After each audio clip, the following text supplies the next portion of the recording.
Welcome everyone to Comics from the Multiverse, episode 315. I am Peter, and unfortunately Matt, who was supposed to be on the show, but has got some emergency plumbing happening right this minute, meaning he could not be on the show, which means you've got just a Connor episode this week. So Connor's here. Yeah, it's a good job I was free this week, isn't it? I suppose we're just done it at a different time. I mean, Would we? you're still expendable. Don't get it into your head that you're. I don't know. I've seen the comments. Oh, I haven't seen these comments. This is news to me. Well, there were comments. Oh, was there? Yes, okay. There were comments saying it was better with me back. So I'm just saying, you're stuck with it. I haven't seen a lick of evidence of this. This is a DC Comics podcast. We get together, we talk about the books we read this week from DC. Coming up on this week's show, we have Nightwing issue 94, The Flash 784, Batman Superman World's Finest issue 5, Batman the Night issue 7, Black Adam issue 2, DC vs. Vampires All Out War issue 1, which is the start of the 6-issue miniseries run alongside the main Vampires book, and then Jurassic League issue 3. That's what's coming up. But of course, it's actually quite a heavy episode regardless of that, because it's Solicits week, and also at the time of recording, the Warner Brothers panel at Comic-Con is actively ongoing. So we'll check in on that after Solicits, because it'll be done by that point, given how long we take doing that. And if there's any juicy news to talk about from that, we can throw that in as breaking news as well. Yeah. Maybe I wasn't paying full attention during your list then, but Dark Crisis, Young Justice, was that not out this week? It was. I didn't read it. Oh, okay. I was under the impression you were reading that, but I guess you changed your mind. I'll do whatever I want. That's fine. I'm not critiquing you. I'm just I was just checking you hadn't just forgotten. I do what I want, and you just didn't want to read that. I left it to last. I was going to, and then I went, you know what? I don't want to read this. Okay, yeah, I get it. I've done that. That was the whole thought process. There wasn't some great, thought out thing to it. Anyway, that is what's coming up on the show. So lots of things to get into. October Solicits, of course, being the main thing. But don't worry, because before we get to that, there's always time for a Comixology top 10. So that's what we're going to start off with. Do we have to? Yes. Go on, is it Batman? No. Is it X-Men?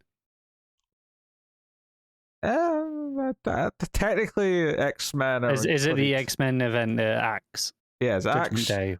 Judgment Day issue. Was it 1? What were we on? I think it's issue 1. Okay. It's issue 1. Issue 1. I have nothing to say about this. I mean, I will read it because it's a Kieran Gillen event, and I am torturing myself reading through stupid nonsense X-Men stuff so I can have context for the Gillen and Ewing stuff that's going on. So much bad stuff. That's commitment. You knock yourself out. There's like, out of the whole line, there's like maybe 1 or 2 books that's like, yeah, these are all right, and then the rest of it is like, this is mediocre at best. That's a shame. Speaking of X books, number 2 is Knights of X issue 4. I don't even know what that one is. Maybe it's not on Unlimited yet. Maybe you'll get to this. I'm still really far behind on all the X books anyway. I'm still like a year ago. So you're still in Hickman territory? Yes. Yeah. That is one of the worst of the line of book. The only 2 I'm really enjoying, and varying degrees depending on the issues, because some of them aren't so hot. Marauders is not bad, and surprisingly Cable's been kind of fun. Yeah, that one surprised me. What an update. Number 3 is where we bring some DC into it, though. Nightwing issue 94 is number 3, and then number 4 is Batman Superman World's Finest, and then number 5 is Dark Crisis Young Justice, and number 6 is The Flash issue 784. So 4 DC in a row. So healthy DC presence after that first couple. Yeah, I mean, the top spot I would expect any event that had a number one out, I would expect that to take the top spot on any week, really. So that's fair enough. So Marvel having, then the second spot as well isn't that bad, and then DC having a pretty healthy chunk after that. Yeah. Then Star Wars 25 is number 7. And then we're back to DC with DC versus Vampires All Out War. Number 9 is Avengers issue 58. And number 10 is Batman the Night issue 7. So, DC with 5 out of the 10. Marvel with 5 out of the 10. The even split between the big two this week. So, not too much to say on that front. Just looking down further to see where some of the other DC books land. Number 12 is the Justice League versus Legion of Superheroes book. I forgot that existed. Yeah. I'm sure Matt read it, but unfortunately he's not here to talk about it. Yeah. Black Adam hit at number 14 currently. So no, it's not surprising. It's not like a top tier character, and it's a limited series.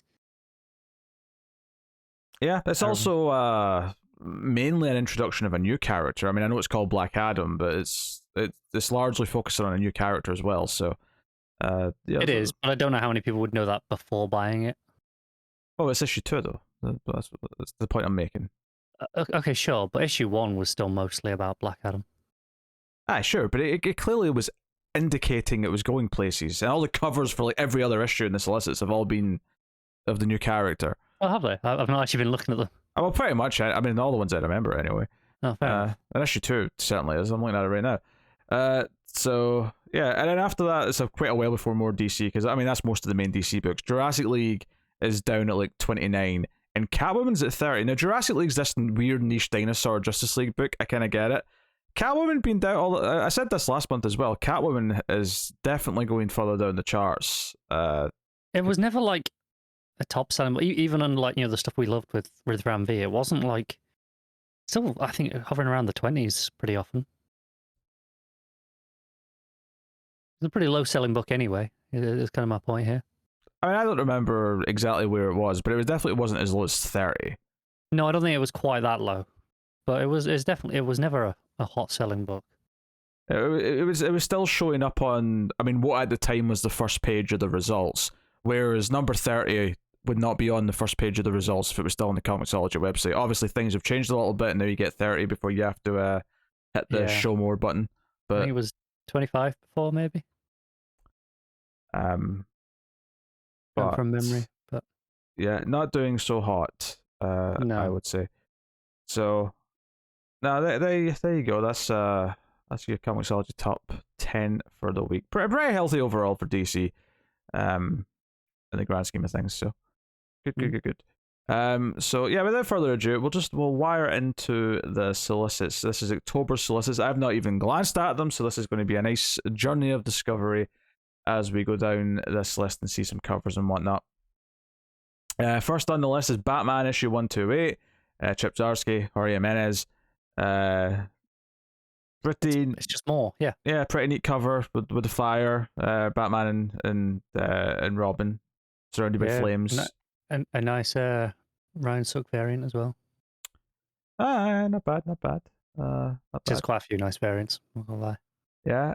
Riddler Year 1's been solicited. Now we knew this was coming. This is the Paul Dano written book. Yeah. Notable art on this though. Notable art, which is Sejic. Oh, sorry, it's not Sejic, sorry. No, it's not. I read that as Sejic there. That's why I was very confused as to why you were like, because it's notable, but not for reasons that I think you would care about, which is why I was surprised. No, probably not. No, I saw what I wanted to see. I saw Stevan Sejic. Yeah. It's actually Stevan Subic, but I think you can understand why at a glance I was seeing another name. Yeah, sure. I don't know. It's got a nice cover. Well, that's his art. That main cover is the interior artist. Oh, that's a good sign because it's got a good kind of dark vibe to it. It's yeah, I'm into it. Yeah. Not bad. Obviously, your preference or enjoyment of the movie version of Riddler is obviously. Yeah. I didn't love that movie, and I really didn't love that take on Riddler. So I'm just hard skipping this. It's kind of interesting to let him expand his character out into. Let's just give his character more back, like his version of Riddler more backstory. I'm not opposed to it existing, because I know obviously the movie was very popular with a lot of people, and I'm sure people like that version of the Riddler, but not for me. Yeah, fair enough. So that's Riddler Year 1 starting in October. Batman One Bad Day, Penguin issue 1. Again, we knew obviously these one shots were coming. This one is by John Ridley, Giuseppe Camuncoli on the art for this one. So yeah, I like Camuncoli a lot. John Ridley is a name that obviously has a lot of prestige attached to him, but I've struggled to enjoy any of his comics so far. I've been a little hit and miss. I've enjoyed a good portion of what I've read of his Batman stuff with Jace, but I also it kind of fell off for me where like I think the format of it jumping between all these different books was starting to really hurt it, and I kind of fell away from it. But I think maybe just a one shot might play to its strengths. Pretty self-contained story, just like one issue. I think a one shot, or which it is in this case, or like just a sort of completely self-contained miniseries, I think might be. Yeah, because I tried. He did Other History of the DC Universe, which was a mini, which I really didn't kind of like very much. That wasn't issue. That wasn't as much of a traditional comic, though, right? You said that had a lot of prose in it. Yeah, a lot of prose and stuff. Yeah. So I don't know. Next up, we got The Joker, The Man Who Stopped Laughing, issue 1. I have no idea what this is. Let's have a good look here. Written by Matthew Rosenberg, art by Carmine D. Giandomenico. Okay, so yeah, some names there. This does not say one shot or one of something though. This is a new ongoing, which is a kind of a sequel to the Tynan Joker that just wrapped up. Yeah, I wonder if this is just like we're just going to start from number 1 again with a subtitle, because we just want to make it clear it's the start of a new direction, new team, all the rest of it. I think so. It does say it picks up from the end of that book. Because this could have easily I have no idea how that ended. This could have easily just been like issue 16 or whatever was next. It could have been, yeah. Yeah, definitely. Your creative team, there's number 16. Yeah, and this still has backups with Francavilla doing the backups, or at least the art. And I believe Francavilla did a lot of like the fill-in issues on that Joker series, like between arcs. I did a few. Yeah. Well, I mean, I say a lot of. There was only like 15 issues of the book, so there were only 2 or 3. I think there was 2 total, but yeah. I was either 2 or 1 in an annual. I think it may have been 1 in an annual, but regardless, there's a nice Palermo cover in there. Well, it looks like a Palermo. I didn't actually check to see if his name's in the list, but it looks like one. I don't see Palermo's name in the list. Oh, I don't actually. It looks like Palermo. You probably know what I'm talking about if you looked at them. Oh, the third one, yeah. It looks Palermo-y. They're Palermo, yeah. Variant covers by Lee Palermo and David Nakayama. Oh, fair. I missed that one because his name was buried with someone else's. Yeah. So Joker effectively continuing, and still $5.99. They got away with it, so they're going to keep doing it. Yep. Next up, Punchline: The Gotham Game, issue 1. This is a 6-issue miniseries. So, this is written by Tini Howard and Blake Howard. I assume there's a relation between them. I would assume so. Obviously, Tini Howard. We didn't really love her Catwoman. No, it wasn't for me. But maybe on some other books. I mean, Punchline's not exactly grabbing us, is it? Let's be honest. Gleb Melnikov on the art here, at least for issue 1. Obviously, Melnikov. Melnikov's a pretty solid workhorse. 6-issue mini. He can probably knock that out without any break. I have to admit, I think Punchline's an alright character. I've enjoyed her presence in some of the main Batman stuff. Miniseries, I'm not sure I'm that fussed about. I think if it had like a really enticing writer on it, not one that I'm just okay with, oh, they're doing this book, okay, I'm excited because of their name. Tini Howard and whoever Blake is, whether it's her husband, brother. Says Blake Howard has worked in some stories in Urban Legends. I don't know which one but Mm. yeah, people who are listening to this may well have read those stories and can be better informed than us. Unless this is like Axe Cop and Blake's actually her son, and it's like a 6-year-old who's like given all the plot, and she's just scripting it into like coherence. Have you ever heard of that? There's a comic book called Axe Cop, but that's basically what it was. It was like a guy and his little brother, and his little brother would just like tell him these ridiculous stories, and he'd be like, I'll turn it into a comic. I'll do it. Yeah, I remember. It's not impossible, but yeah, Punchline. Like I like Punchline as a character in showing up in a Batman story, for example, or at most in a backup, a mini of her own. Not particularly compelling. It almost feels like it's not just like Batman as a corner now. Joker's got a corner, so and Punchline's like the secondary Joker book. Like that's kind of Joker, Punchline, and Harley. What it feels like, yeah. Speaking of Harley Quinn, the animated series Legion of Bats issue 1. This is a 6-issue miniseries. Obviously, it's tied to the animated series because it's in the title. Written by T. Franklin and art by Shea Beagle. Yeah, I guess the Eat Bang Kill mini that they did must have sold pretty well for them to just immediately be like, yep, let's do more. I imagine it's got a small but dedicated audience that will keep coming back for more, and a lot of variants, I get, and it's the type of audience that probably buys one of every cover. Quite possibly. I really like the first cover. The other ones don't do much for me. The arcade one's alright as a kind of a jokey one. Yeah, I'm not really into all the ones after that though. Yeah. But yeah, that's what it is. Next up, Batman Gotham Knights Gilded City issue 1. Is this related to the video game? It is. This is a prequel story. It's so the premise of that game, for anyone not familiar, is Batman is dead. This is his last case before he died. I doubt he dies in the story, but it's the last case. Yeah, if anything, I suspect discovering how he died may be part of the plot of the game. Like that'll it'll come up at some point in the game. Yeah, it does sound like sort of interesting because it's half it is modern day Gotham, and it also has stuff in Gotham in 1847 as well. No, interesting. And I feel sick, saying this because it reminds me of all these like Apex Legends, like get a code from your can of Monster bullshit. But yeah, well, we already had this with all the Fortnite comic crossover, didn't we? But each issue will come with a code for Gotham Knights players to redeem for an exclusive in-game item. I want to vomit in my mouth, thank you. And for a record, I say this as someone who cares about video games. I play video games, and I am disgusted by this as a video game player more than I am a comic book reader. I just want to be that clear. Yeah. But this is not like I'm a comic book snob who's like, oh, these video games are infecting my comic books. I play video games. Yeah. I'm not familiar with the creative team on this. Oh yeah. It's so the writer's Evan Narkis, maybe, yeah. And then art by Abel, just one word, Abel. So I'm not familiar, but I mean, this isn't inherently a bad mini. It could be kind of fun. No, okay, it could be a completely fine thing that just happens to be tied to the game. I wonder if these names, particularly the writer, I wonder if that's someone who's actually on the writing team for the game, maybe, or something like that, and that's why we don't recognize them because they're not traditionally a comic book writer.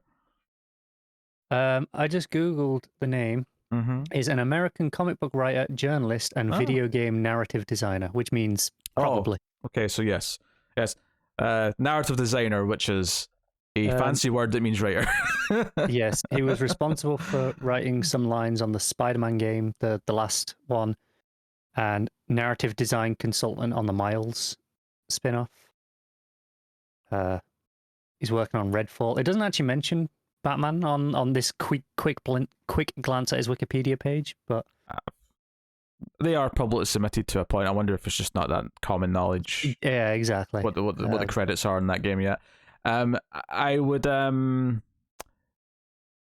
it's just the narrative designer and narrative consultant. It reminds me of not so much all wrestling, but WWE would have this thing where they never say hospital. Whenever someone gets taken away in the ambulance, they would always say they're going to a local medical facility, which would be fine to hear it once or twice, but they'd say it every test. Like, what's wrong with the word hospital? Why are you scared of the word hospital? It's not some dirty word. It's like they're worried because that's good. but obviously it's fictional. I wonder if it's like, oh, we'll get sued if we say go to the hospital because someone's going to check the hospital and they're not there. Yeah. No, I'm just having a quick glance. This guy's career path's quite interesting. He started as a journalist working for like Kotaku and IGN, places like that. Mm. And then he was interviewing Ta-Nehisi Coates on his Black Panther run. And then he asked, got him a gig doing a mini-series for Marvel, like one of his Black Panther spin-offs. And that's where he's done, got his comic work from there. And a lot of the games he's been consulting on have been comic book ones. So, kind of interesting that, he's kind of got that path. That's interesting. I remember, because I remember I actually read the 6-issue mini they did when Arkham City came out, a good decade ago now. That wasn't bad. Yeah, it was alright for what it was. It wasn't a must-read by any means, but it was perfectly fine. It was as perfectly acceptable as half the other Bat books that are published every month. So, there you go. That's Batman Gotham Knights Gilded City issue 1. There we got Gotham City Year 1, issue 1. And, this is a biggie. Tom King writing, art by Phil Hester and Eric Gapster. And this is a very Tim Sale looking front cover, actually, as well, looking at it. Yeah, well, that's Phil Hester as well. It's like that. I suppose, but I just, I associate that look with, Long Halloween and stuff like that. I'm going to read the description of this one. Let's have a look what this is. This is a 6-issue miniseries for the record. There was one shining city in the water, a home for families, hope, and prosperity. It was Gotham, and it was glorious. The story of its fall from grace, the legend that would birth the Bat, has remained untold for 80 years. That's about to change. Superstar creators Tom King and Phil Hester team up for the first time to tell the definitive origin story of Gotham City. You know what's intriguing about this is that I like the idea that this shouldn't really have any Batman in it. Maybe they'll be there to bookend it with some narrative. Bookends or something. I don't think so, but, to be honest. But I kind of like the idea of it just being about the city. That's kind of so how it became a cesspool of violence and corruption it is today. And, interesting. This is all very interesting. It's a Slam Bradley book, basically. I also... And I expect you'll probably get, some Waynes. If not his parents, then maybe his grandparents. Yeah, it's just 2 generations before Batman, so... Yeah, grandparents. There you go, then. Yeah. Maybe some Cobblepots, maybe some what's Hush's family name again? Elliot, there you go. Maybe some Elliots. Some Canes, of course. Martha's family. Yeah. It could hit some similar vibes to like Gates of Gotham. I could see that, yeah. Which I actually quite like that mini. That variant's quite nice as well. The Sook or the Marquez? They're both good, but I think I'm looking at the Marquez, just the purple sort of in the rain in the background. And I don't recognize that one. Well, it looks like the Waynes at the bottom, but I don't know if it is the Waynes, but it looks like the Waynes with a baby. No, I think that is Marquez. Yeah. That's a nice cover. Honestly, it has 3 very nice covers. I'm a little bit cynical that first off, this does not mean that it won't be a good story. I'm sure Tom King has a perfectly fine, Slam Bradley noir kind of set. What I'm assuming is going to be like 40s or 50s sort of kind of story. As a premise, perfectly fine. Really cynical with them calling it Gotham Year 1 because, really, it's a little bit. I just feel like the marketing angle on that name, if any, which I get, but I really feel it being cynical with. It's not a Year 1 for a character anymore. It's just Gotham. I kind of like it. Really? Yeah, well, I mean... Maybe it's just me. Well, I mean, like, DC have these terms that they come back to, they have their rebirths, they have their crises, they have their, the Year 1s, and honestly, it's kind of refreshing that it's not a character Year 1, it's something else. It's, I don't know. I mean, I always think of Gotham as a character in of itself, it's always, that's what people say. So, I don't know, I think it's kind of neat. Yeah, fair enough. And, Tom, I love it further into the description. There will be Waynes. Tom King, when it comes to lesser characters, B-list, C-list, whatever Slam Bradley counts as, Probably a bit further down. Generous, yeah.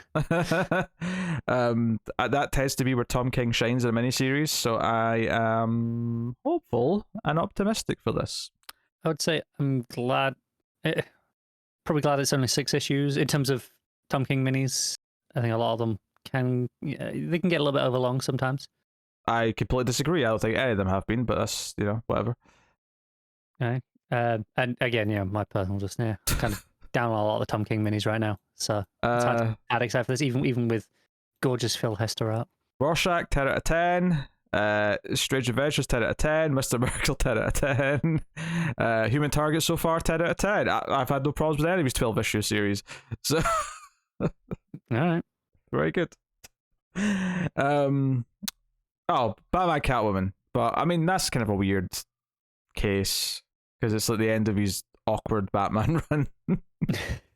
Okay, Killing Time's been fun. Me and Matt have both enjoyed Killing Time. Which is notably, I think, only a 6-issue one, right? But it's very different to his other books, so we'll see where this one falls into. Next up, Batman Incorporated issue 1. Oh, I'm ready to yawn already. Ed Brisson writing with John Timms on the art. Let's see what the description says. This obviously the broad idea of what Batman Incorporated is not that hard to get, but if there's any like particular lineup or whatever for the pages of Batman. Go on. For the pages of Batman comes an all exciting adventure for Ghostmaker and his Batman Incorporated team. Oh yeah, I can't wait. The team's trust issues and detective skills are immediately put to the test when someone from Ghostmaker and Batman's recent past is brutally murdered. What, Clown Hunter? I would suspect not, given that Clown Hunter is on the team. Okay. As an isolated event, sending a message, or is it an isolated event? Sorry, or sending a message to the two, or is this the start of something darker and more sinister? Hint at sinister and dark. Very good, very witty. Yeah. I mean, I'm not a big fan of Batman Incorporated as a concept. Anyway, I'm not a big fan of Ghostmaker as a character. So I'm open to Batman Inc. I like previous incarnations of it. This one that we kind of set up at the end of Williamson's Batman stuff that we had. I know there was an annual that I don't think any of us actually read because we saw it was Ghostmaker, Ed Brisson, Batman Inc. set up, and we were all kind of just out on that from the premise. I think so. I don't think anyone else actually read it, but yeah, this isn't surprising. No, I mean, I'd say I'd give issue 1 a try, but the fact that it was maybe set up in that annual, and I may already feel behind. Yeah, I feel like it's a case of if you enjoyed that annual, you'll probably enjoy this book. I mean, it would stand to reason anyway. Maybe. Also, Clown Hunter on that cover, it looks like he's suddenly like 22 versus like 12 that he was up until recently. I don't know. I think it looks old. Okay, he looks like at least a foot and a half taller. Look at him. I mean, I think that's just a weird perspective thing, but sure. He was a child. He was like 15, 16. He was a child in that Batman run. No. Next up, GCPD, The Blue Wall, issue 1. This is another 6-issue miniseries, obviously another Gotham-based book. Written by John Ridley, art by Stefano Rafael. This is interesting. Still relatively early in her tenure as GCPD Commissioner, Renee Montoya sets to rebuild her department and restore public faith in the historically troubled PD during some of the worst conditions it's ever seen. But Renee can't do it alone. In order for her to plan to work, everyone from the upmost officials, all the way down to the most fresh-faced new officers must contend with the harsh realities of being a symbol of law and order in a city of superpowered saviors and superhuman lawlessness. This is interesting. It sounds like a spiritual successor to... It says Gotham Centrally, yes. Yeah. I'm all for this. In fact, this is the sort of thing that I think is more exciting to see John Ridley's name attached, because I feel like... He probably has very strong opinions on this stuff. Sure, yeah, but like more just because what I liked about his writing was more the the characters rather than the superheroics of it. So the idea that you're just giving them a book with like the regular people, I'm kind of into that. This is a nice little surprise in the Solicits here. Yeah. Listen, the Tom King book, I'm like, okay, that's a couple of interesting new little miniseries starting in October. All right, okay, very good. So yeah, cool. Yeah. All right, moving on. Dark Crisis on Infinite Earths issue 5. Yeah, there was an announcement this week that they're actually altering the title of the event halfway through. So I mean, apparently this was the title the whole time. They just didn't want to spoil it. I mean, people are going to call it Dark Crisis just for short anyway, so it doesn't really matter that much. But yeah, okay, not much to really say. Yeah, I'm already kind of out on the event anyway, and this just makes me more cynical and out on it more. I've been reading it because there was a promise of some certain characters showing up, and now I feel like I'm forced into reading it, but I'm not enjoying it. I've been enjoying the event. I liked the first 2 issues. So did Matt, for what it's worth. The title change I just don't really care about. It's just kind of a weird gimmick. Yeah. More than anything else. But yeah. I will say a couple of wonky faces on that cover. Just I'll just mention that and move on. Dark Crisis: The Deadly Green issue 1. This is Joshua Williamson, Dan Waters, Ram V, and others, which I assume means it's going to be a bunch of shorter stories in this one shot. Probably. So this is another tie-in. I don't think this was one that we knew about before. I think this is like one that this was announced. Yeah. So yeah, we're getting Superman and Swamp Thing uncovering the secrets of the Great Darkness. So it seems like an interesting enough tie-in, I suppose. I can't deny that, like Ram V, Dan Waters, there's some names there that are of interest. Definitely. So, yeah. So, an extra tie-in one-shot in October. It's a 48-page book. So, cool. Similarly, Dark Crisis Worlds Without a Justice League Green Arrow issue 1. This is Stephanie Phillips and Clayton Henry doing this one. It's another one of these one-shots / because it's like one-shots, but there's 6 of them, so it's kind of a 6-issue mini is really, if you stop and think about it. Yeah. So that's the October one. Yep, moving on. Dark Crisis Young Justice issue 5 of that mini tie-in. There you go. So obviously that's all the Dark Crisis stuff bundled together. We're doing you expect. Mixapitalic Sun, apparently. And Young Justice. Fair enough. Yeah. Flashpoint Beyond issue 6. Oh my god, is that still going? It is still going. Finished by then. And it is a glorious train wreck. Are you still reading it? Me and Matt basically came out of issue 3 going, I think I'm really excited to read this every month now. Not because it's necessarily good, but it's got something. It's got something. It's got something. It keeps just throwing more wacky shit into it. Like, it completely like retcon what Krypton's history was, and I'm like, wait, how did Barry saving his mum affect like what Jor-El was doing? What? What the hell is this book? Exactly. Okay, I can't argue with that logic, I suppose. I read enough nonsense like that. So, yeah, I think me and Matt are both in for the long haul. All the way till October. Yeah, and this is the end of the long haul because this is issue 6. And the Flashpoint Beyond trade or hard trade, is solicited here as well. So was there not a point where Flashpoint Beyond was meant to be coming out like every 2 weeks when they announced this? Like originally, it was like every 2 weeks, and then I think that's why in my head I'm like, oh, is that still going? Like, I thought it was meant to be done. They changed that before issue 1 even came out, though. It wasn't. Oh, fair enough. Yeah, it wasn't like a sudden shock after issue 1. It was like before issue 1 even came out. It was like, no, it's just a monthly comic now. Oh, okay.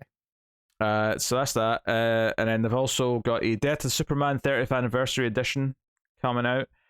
Hardcover. It's kind of a weird sell, this, because I think you're better getting the omnibus, which has the whole story. But Probably, but maybe if they're going to release other deluxe editions as well, like the next part of the story, this isn't a bad option because some people prefer deluxe editions if they to do, omnis because they're more manageable to read. Sure, but that's only if they do deluxes of the next two. Yeah.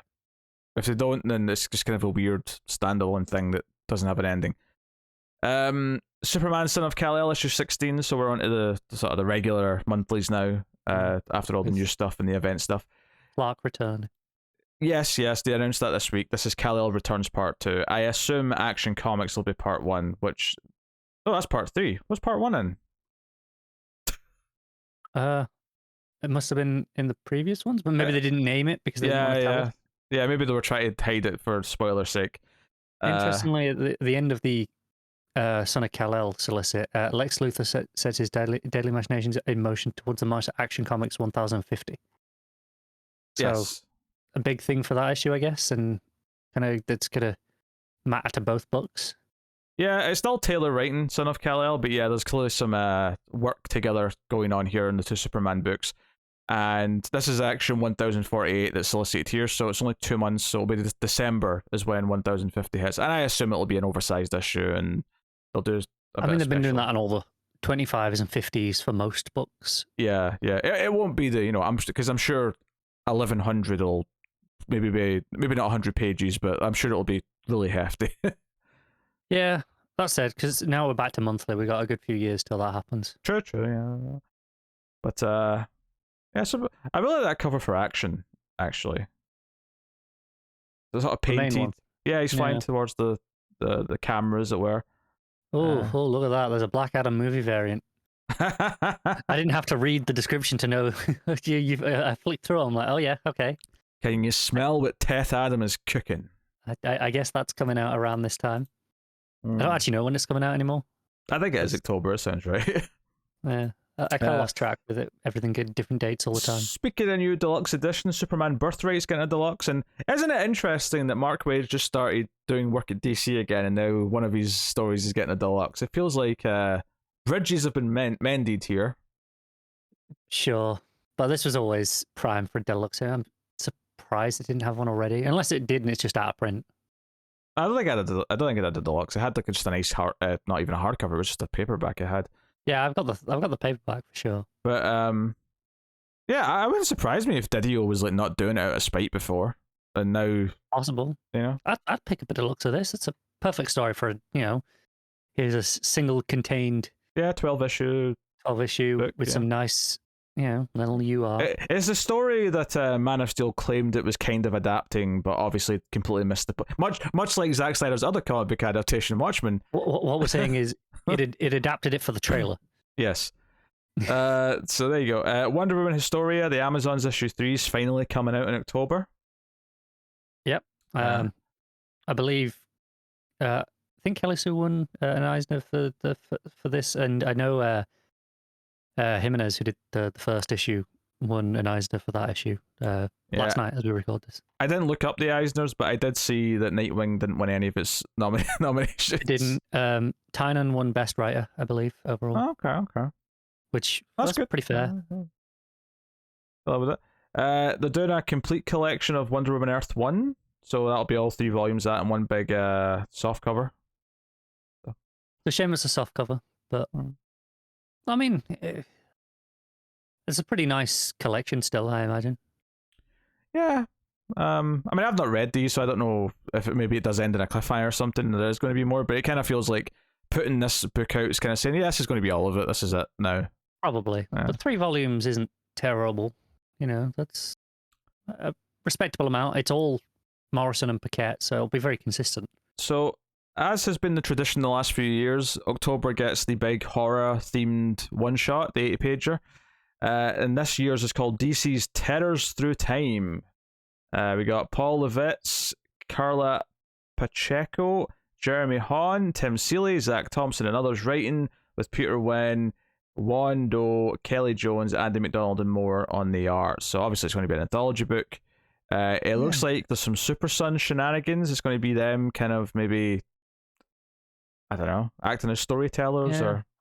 It tells you zombies with the JSA in the 40s, Gotham City Sirens in the 90s, Swamp Thing in the future, and presumably other things. But oh, there's a really cool VHS cover. It's like an old. speaking of VHS covers, did you see the Superman 78 Deluxe? No. So obviously, they didn't announce this beforehand, but under the dust jacket, obviously, a lot of books it's just plain black, whatever. But sometimes you'll have some nice art printed on it as well. They've essentially done it as a VHS tape underneath the dust jacket, and it looks really good. Oh, okay. Fair enough. Fair enough. DC Horror presents Sergeant Rob versus the Army of the Dead, issue 2. I don't think you were here for Solicits last month, but this is Bruce Campbell writing this baby. Yeah, I remember reading about this. Yeah. I was like, what? Yeah. So interesting as well that not even like a co-writer or anything. No, just him. Which is what you usually see in these scenarios. He's like, no, I can just do this, and it's like Army of the Dead is legally distinct from Army of Darkness, so no one can sue him. So there we go. Next up, Deceased: War of the Undead Gods. This is issue 3 of 8 of the final Deceased story. So not much to say. Obviously, we're looking forward to it. It's not started yet. Static: Shadows of Dakota, issue 1. This is a new 6-issue Static mini with Nicholas Draper, Ivy, and Alea on writing, with Draper Ivy on art. So yeah, cool. Thing. I guess they're still continuing the milestone books. Yeah, I've been pretty committed to having a couple of books out consistently. Yeah. So we got Batman versus Robin issue 2. This is the Mark Waid book, which is loosely connected to World's Finest, which actually we can talk about a bit more today when we talk about the book, because it actually has a little teaser for this in it this week. Yeah. So I'm not big on Asrar's art. I have dropped books in the past because I've not enjoyed his art that much, which is very disappointing for me personally coming into this. But we'll see. I don't remember if I felt particularly strongly. I don't know if he's been on any DC books. So I don't know if you'll have read anything. Yeah, I feel like I'll be too into Mark Waid's writing to I'll complain if the art's bad. Don't get me wrong, or if it's not to my taste. But it would have to be pretty. I never dropped Action when JRJR was on it, and there was temptation. I would have dropped it when JRJR was. There was temptation. Even let's put the Bendis question aside for a moment. If I'd had to sit through that many issues of JRJR, I would have dropped that so fast. Yes, one issue I'd have been like, if it was a 1-issue fill-in, sure you struggle through it. 2 issues maybe, but 3, 4, 5, 6 issues. Oh no, that's going. Commiserations to Spider-Man fans at the moment. Hey, it's fine. They got Dan Slott back. Yeah, worth mentioning as well. This is a 5-issue mini, this Batman versus Robin, and it's 48-page each issue. So it's an interesting format. They're going for 5 bigger issues rather than typical 6 normal ones or whatever. So 5 bigger issues, probably closer to 8, maybe 8 to 10. Yeah, in that range. So curious to see how it is. I'll speculate a little bit more later when we actually talk about World's Finest, because there's some stuff in there. The Batman Scooby-Doo Mysteries issue 1. I guess they're starting that up again. We got Batgirls issue 11. Neil Googe on the art for this issue, with the usual writing team. So Googe isn't terrible. See how that is. I can be a little hit and miss in Googe, depending. I remember he did some Flash issues that I really didn't like that much. I don't think he suited Flash at all, but yeah, but this sort of book, which is pretty stylistic anyway, because Corona's got pretty distinctive style, might fit a bit better. So we'll see. Batman Nightwatch issue 2. I forgot this from last month. Chloe. Yeah, I don't know what this one is, because that description is like nothing. Yes, there's not a lot to it. So I'm just going to move on. But that's going there too. That's a miniseries. Batman Superman World's Finest issue 8, which is still going here, and Dan Mora's on the art still here on issue 8. He's finished with Once and Future now, so he's freed up. I think there was I want to say there was a fill-in on one of the solicits, either for 6 or 7. Probably.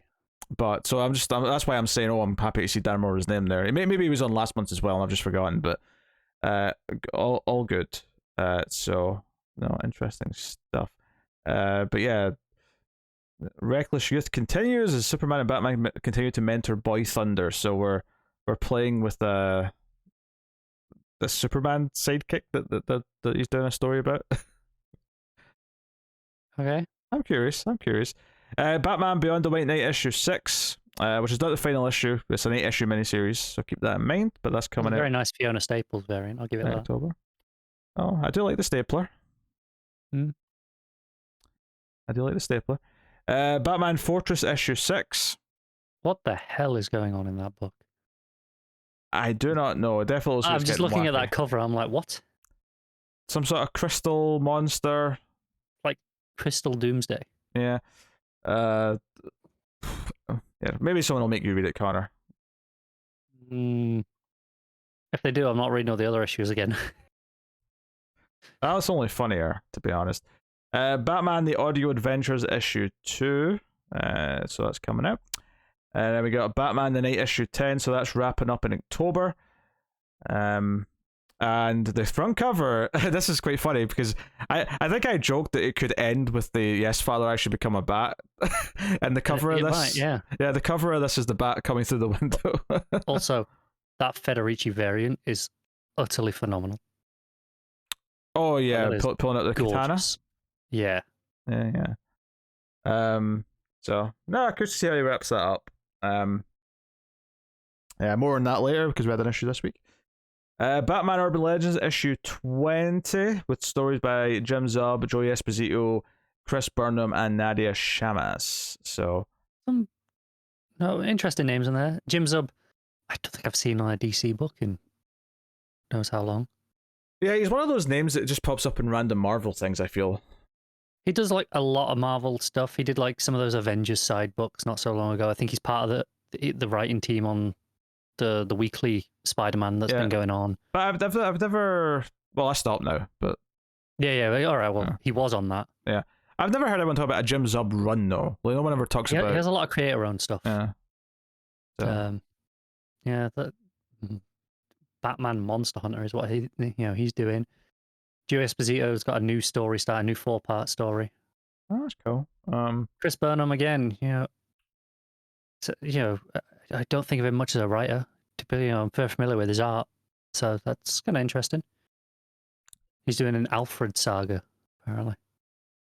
Yeah. Next up, we got Black Adam issue 5. This is out of 12, of course. This series. It's a very colourful cover compared to the more the second cover, which may be the main cover. I mean, sometimes they swap them around. It's far more in style of what I expect from the covers in this, given all the previous covers. But cool. Then we got Black Adam, Just Society Files, Dr. Fate issue 1. They've had a few of these. Obviously, it's just cashing in for the movie, pretty much. Blood Syndicate season 1 issue 6. Which is the final issue of that miniseries coming out. Catwoman issue 48. Still Tini Howard. It's Batman meeting the new lover is what this issue is by the sounds of it. It's still really nice covers though. His covers are still very nice, but I am glad I'm out. Yeah. I don't blame you on that. But man, those covers. DC vs. Vampires issue 10 with a pretty nifty cover actually, with Huntress and Batgirl on it. But so that's 2 away from the end. That's a Guillaume March cover. Is it? Yeah. Yeah. Oh. So it's a surprisingly decent cover then from Guillaume March. Yeah. It's not as scratchy as his usual work. It's not, no. Oh. I wonder if this is what he can do when he takes some time and does, just a cover as opposed to rushing through a 20-page issue. It's a different art form in a way, after all. So interesting. We got DC vs. Vampires All Out War issue 4, which has got Mary Marvel on the cover. And then we have DC Mech issue 4. So we'll be getting the first issue later this month, I think. So we'll see how this Mech, like alternative to Jurassic League. Tentatively hopeful for just not like a good book, but just something fun.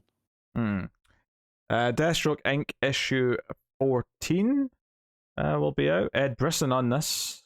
with Dexter. Yeah, he's Sorry. been doing Deathstroke Year 1. I don't know if either of you and Matt read the last issue, which was, the first one after the Shadow War event. I mean, I wasn't reading it anyway before, so I definitely didn't. That's when this run started, which is why I didn't know if you jumped on to check it out. No. I didn't even realize, to be honest. Detective Comics 1065. Obviously, this is still Ram V's run, which we're obviously very close to starting. That's next week, I believe. Yeah. And then we got Duo issue 6, which is the final issue of that.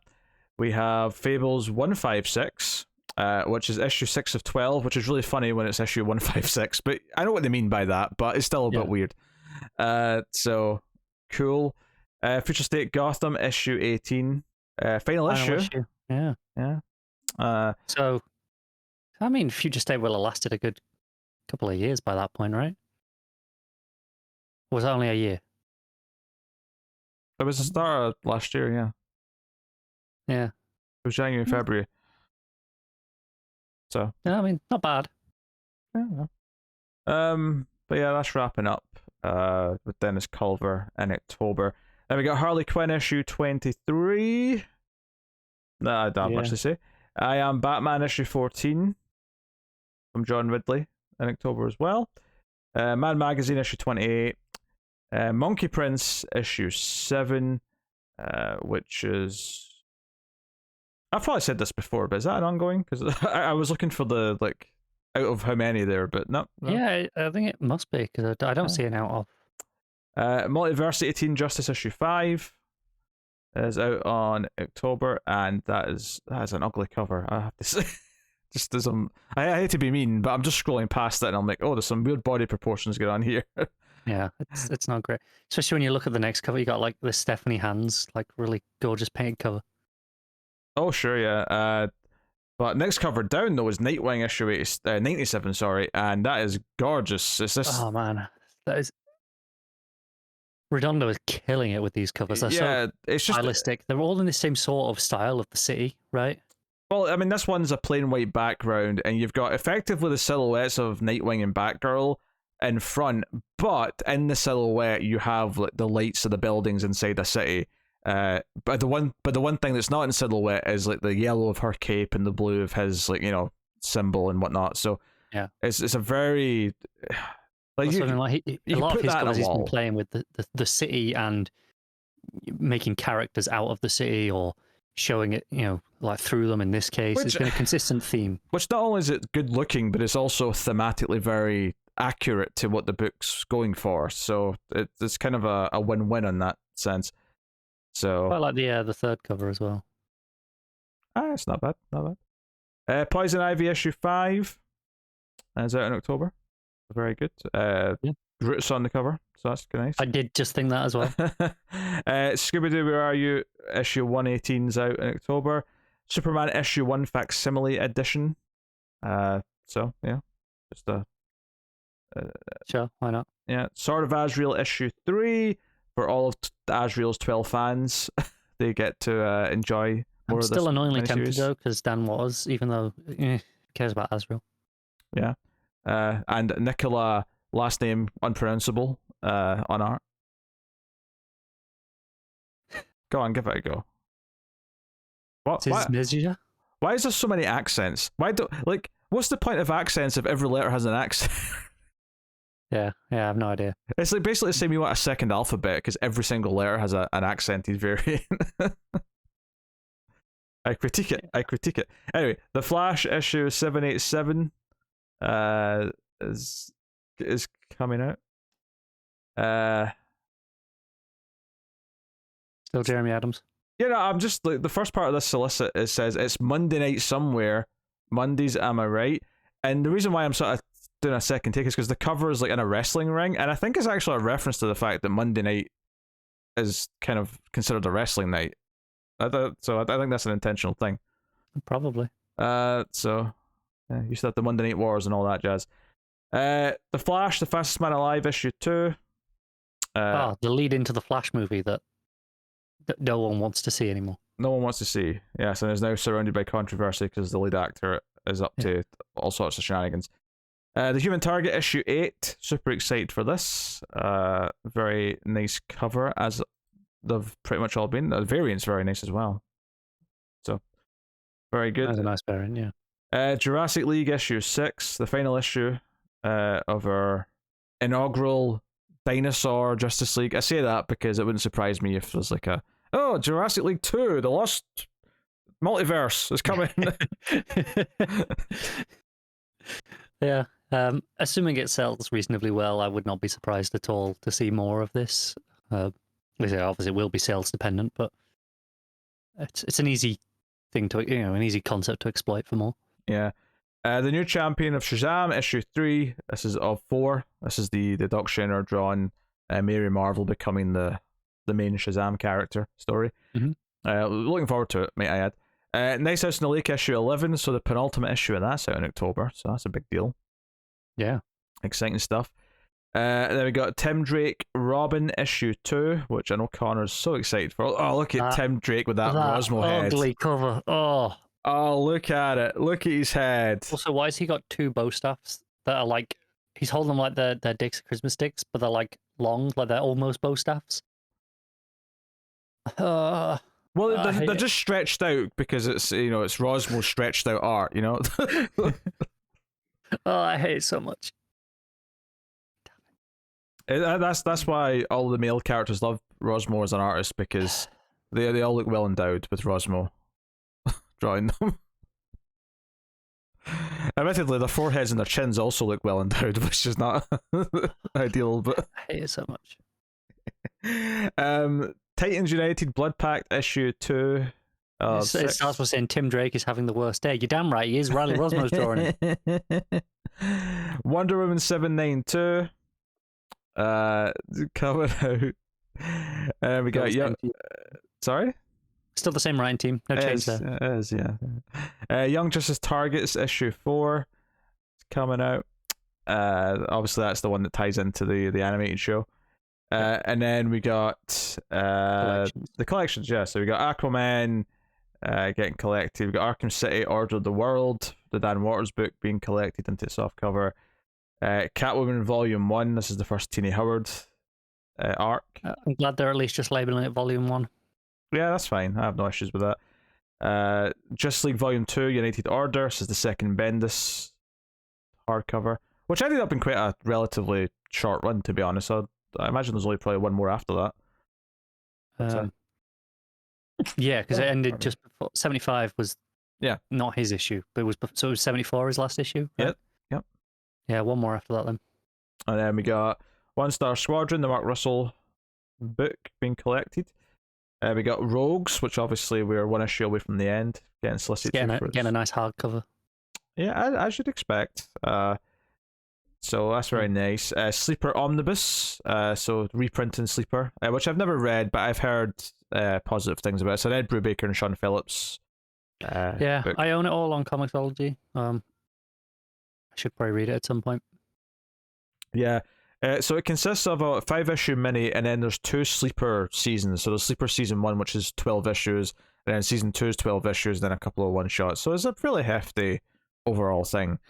But that is cool. Superman the Authority, the Grant Morrison book, being collected in softcover. I assume that already had a hardcover, because it's been a while. Maybe. Because it's usually a year between hardcover and softcover. So I don't think it's been that long. So I think maybe it's just straight to paperback. I could be wrong, though. I mean, Rogues is solicited here, and that's, like, not even finished yet. Yeah, but also, like, that Bendis Justice League, that's the hardcover, and that's only the second one of those. So they're still like quite far behind on that. Superman Son of Kal Volume 2. Doesn't really need much explanation. Other History of DC Universe is getting its softcover release.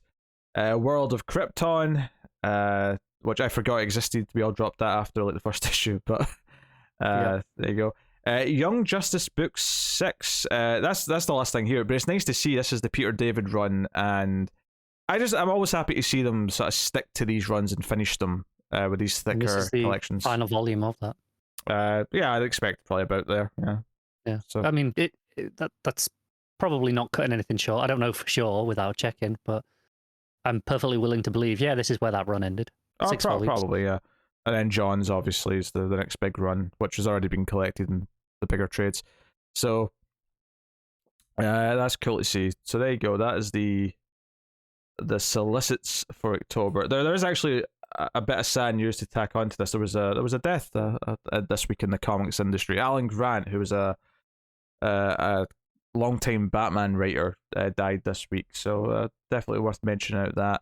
Obviously, no relation to the Jurassic Park character or that one guy that I knew in university who also had the exact same name. It's a very common name, apparently. I mean, he was a British guy, so maybe there is some relation to the guy you do. Because it's some sort of like distant nephew who get named after him. I mean, you can't rule it out. Did you ever ask?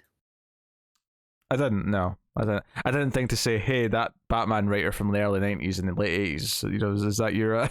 Is it a relation? Yeah, he did a lot of stuff working for 2000 AD as well. Like, yeah. So, yeah, no, just definitely worth mentioning that as well.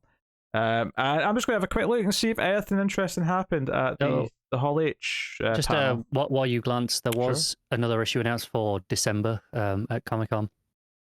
We're getting another Batman Spawn crossover. I think it's just a one-shot coming out in December. Yeah, Todd McFarlane announced it during Jim Lee and Friends panel.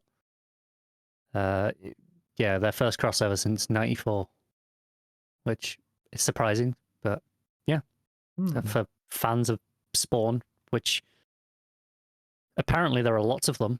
I've never met one, but apparently there are lots of them. Yeah, you get some more. Yeah, so I assumed it'd be finished pretty much by the time you're done, but apparently they're only on like they've done Shazam's panel and they're doing Black Adam's now. So it's entirely possible if anything juicy does come out of it, it's still to happen. But we can glance back at the end of the show. Yeah, it doesn't look like that. Amanda Waller's in Black Adam. Is that news? No, is it still what's her name? I think I don't know. It didn't say, but I assume so. Yeah. I mean, she's going to be in the TV show that they're doing at HBO Max, so I'd assume they're going to still have her in the movie. That's true. I don't know how much any of this stuff's actually connected anymore. Yeah, I don't know either. I don't know. I don't think they know. That's probably also well. There's a lot of rumors that Henry Cavill was going to show up and announce a Superman appearance of some kind. Yeah, of course he is. Whether it's like an actual movie or just I'm going to show up like they teased me in Shazam, so I'm going to actually show up properly in Shazam 2 for 10 seconds. Yeah, I can believe that. And you know I'm between mustaches, so no trickery. So we're all good. Yeah, no trickery needed this time. Just so weird that was like 5 years ago already. Oh, don't tell me that. I know, just time's flying. I don't want to think about that. Dark Knight Rises is 10 years old. That was this week, the 10th anniversary. I saw lots of great Bane gifts being shared back for nostalgia's sake. I saw a thing the other day. It was like, I think the other day was 14 years ago when Dark Knight was released. Mm-hmm. And I saw that as a weird byproduct because my Twitter was like, hey, Mamma Mia was released 14 years ago. I'm like, wait, is that it? That feels like it was released longer ago, but apparently it was on like the same day as the Dark Knight. Yeah, I imagine they were targeting very different audiences and therefore were able to but coexist. they feel like Mamma Mia feels like it's from like a decade before Dark Knight. Like Dark Knight still feels relatively recent, whereas Mamma Mia feels ancient in comparison. Is that because Dark Knight is more prevalent in pop culture and is referenced more often? Could be. Or is it just because I don't know, Dark Knight was ahead of his time? I don't know. Yeah, I don't know what the answer to that is, but it caught me off guard because I know when Dark Knight came out, but it still doesn't feel that long ago, really. No, it doesn't. I mean, it's this weird thing where movies that came out like a year before I was born felt ancient when I was a kid when they were only technically 8 years old. But now movies that are nearly 20 years old, like, wait, no, that can't be 20 years old. It just came out. What are you talking about? Yeah, it's true with a lot of movies, especially, like like post 9/11, you had that big shift in the movie industry as well, like reacting, in all of culture, but a lot of movies, reacted to reflect that. And I feel like, we're still kind of in that, that modern era of movies. So a lot of them still feel like they're pretty recent in that regard. To an extent, I mean, I think if you watch a lot of 2000s movies now, if you've not seen them in a while, you do actually start to notice how things have changed since then. And you do start to sort of form this is what the 2000s is. The 2010s aren't quite there yet because we're only just out of that decade. It's only been a couple of years. But by the time we get to the end of this decade, we'll start to look at the 2010s and go, oh, I can kind of see what this decade is now. Probably. But I'm thinking even things like the like Casino Royale, for example. Like that was 2005, 6, right? But it feels like it feels more modern than that, I would say, having rewatched it not that long ago. I have a weird opinion on this one because I stay away from the Bond stuff, so it feels as old as it is to me. That's fair. Because there's been like four. Not watched it since 2006. There's been like 4 or 5 movies since then, and I'm like, yeah, it feels like there's been a lot of Bond since. And it was weird watching the last Bond that came out last year, where it was literally just picking up threads that were set up in Casino Royale, which was like, closer to 20 years ago at this point. It was weird just seeing it like just pick up these threads exactly. I'm like, yeah, if you've not watched that movie in a while, probably screwed. Yeah, there's been like 10-season TV shows that started and finished in between those 2 movies coming out. This is true. Yeah, so it's Daniel Craig's in the new one. He's got a walker. He's chasing the bad guys with his walker. You probably had like an entire NCIS spin-off between them. So no exciting news as of yet, but I suspect if they do have something juicy, it'll be right at the end of their panel to announce. And then Marvel's got theirs later today. Thrilling. Yeah, I'm not excited either, but people are expecting, because it's been a while, that there's probably going to be a lot of like, here's the next slate of movies. We can find out more about the animated Spider-Man show that's coming in 2024. I think people are thinking more X-Men movies than probably, that. But that's what they announced yesterday. A Spider-Man animated. I don't know, it was announced already before, but they shared. Oh, we've got Charlie Cox voicing Daredevil in this thing in 2 years away. Like thrilling. Oh yeah, I can't wait. Yeah, I'll definitely watch that. Yeah, 100%. You watch all the Disney Plus things, don't you? Everything that's on there, no matter what. Oh yeah, of course. All right, let's talk about comics. What we got today? Nightwing issue 94, Tom Taylor and Geraldo Borges on the art. So, not Redondo this issue. And the art's not bad, but it's not Redondo. And you feel that. It's pretty good, though. Like, it does a good job of at least feeling like it's part of the run and whatever else. It's not this. Oh, it's not terrible. No. Yeah, it's certainly I would assume the colorist might be the same and things like that, because it definitely feels like it's keeping the same palette. Adriana Lucas on colors, yeah. Yeah. So yeah, this issue is Dick and Babs and Melinda are trying to basically catch out the corrupt commissioner, right? Because the corrupt commissioner, they scare him into going on the run because they say, oh yeah, by the way, the police of the corrupt cops who were arrested for the thing at Haven, they've named you. They're coming. The authorities are coming. You have to get out. There's an airport ticket booked for you. Make sure you take your incriminating files with you. You wouldn't want to leave those behind. Now, I'm sure there's a lot of truth to all this, but of course, they're doing this intentionally so Dick can come in his wingsuit and steal these files, get all the evidence so they can look into what Blockbuster's been doing and all this shenanigans. So we get this very fun action sequence, which is very well drawn. It's got a lot of good motion to it. Dick's throwing his sticks at the bikes and the things that I felt were missing in terms of what we've come to expect with Redondo's style on this book are things in this action sequence. Like there's none of those. He's been doing those little like close-up panels where the color fades. It's sort of like what Sorrentino does. Where all like in the middle of the action, I'll do like a close-up small box on like the stick flying through the air or something like that. There was kind of none of that here, and this is where I felt like, okay, this is a fill-in artist. Yeah, but I think that's kind of selling it a little bit short because it's actually a very well drawn sequence. It is. I just want to say it's still good, but I felt that it wasn't redone. I felt that it was different. I felt that it was lacking in that extra flair that I'm used to on this book. Yeah, but I wouldn't want to start it so negatively because it's like it's a really well drawn sequence that flows immaculately, and I'll be talking later about some comics where the sequences do not flow at all. So, I'm intrigued. I mean, I can probably think of at least one, but I'll be intrigued. So I mean, this still flows wonderfully. You know, when Dick like jumps off the motorbike and the car crashes into it, and he's like sort of like gliding over the top of the car. You know, there's a lot of motion. There's a lot of sense of spectacle. It's all very good stuff. The issue does go on quite quickly because the first half of it's this big chase scene. But yeah, so the guy gets arrested. They put in a new commissioner in Bloodhaven, and it is Margaret Sawyer from Metropolis. So it's like, oh, okay, that's an interesting pull. We'll see how that goes. And then we shift to Blockbuster, who's not very happy about this, and he complains to Melinda about it in a minute. But he tells his henchman dude that he shouldn't ask questions. And this is important because it kind of comes into something a little bit later. But he's upset, and he's going to go talk to Melinda. He's upset about this new commissioner. He's upset because he's pretty sure someone warned Dick Grayson before they attacked his building, so they've got a rat. And of course, there's a lot of tension here where you think, oh, he knows it's her. He knows it's her. You know, this is like he's taking her off. Is she in danger? Is this all that?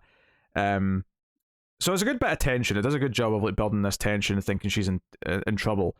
And I do love that this is Blockbuster kind of looking back at the last couple of like arcs and going, you know, my city's changing. All of a sudden, Dick Grayson's making all these moves. Someone's clearly working against me from the inside. You know, it's him kind of. So it really did a good job of like continuing this feeling of like the story of the city and the story of like all the various like big players in the city are an important part of the run. But he thinks the henchman from earlier is the one who is the rat. And because Melinda is not actually evil, she wants to help him and get him out once Blockbuster leaves the scene, so she calls Dick.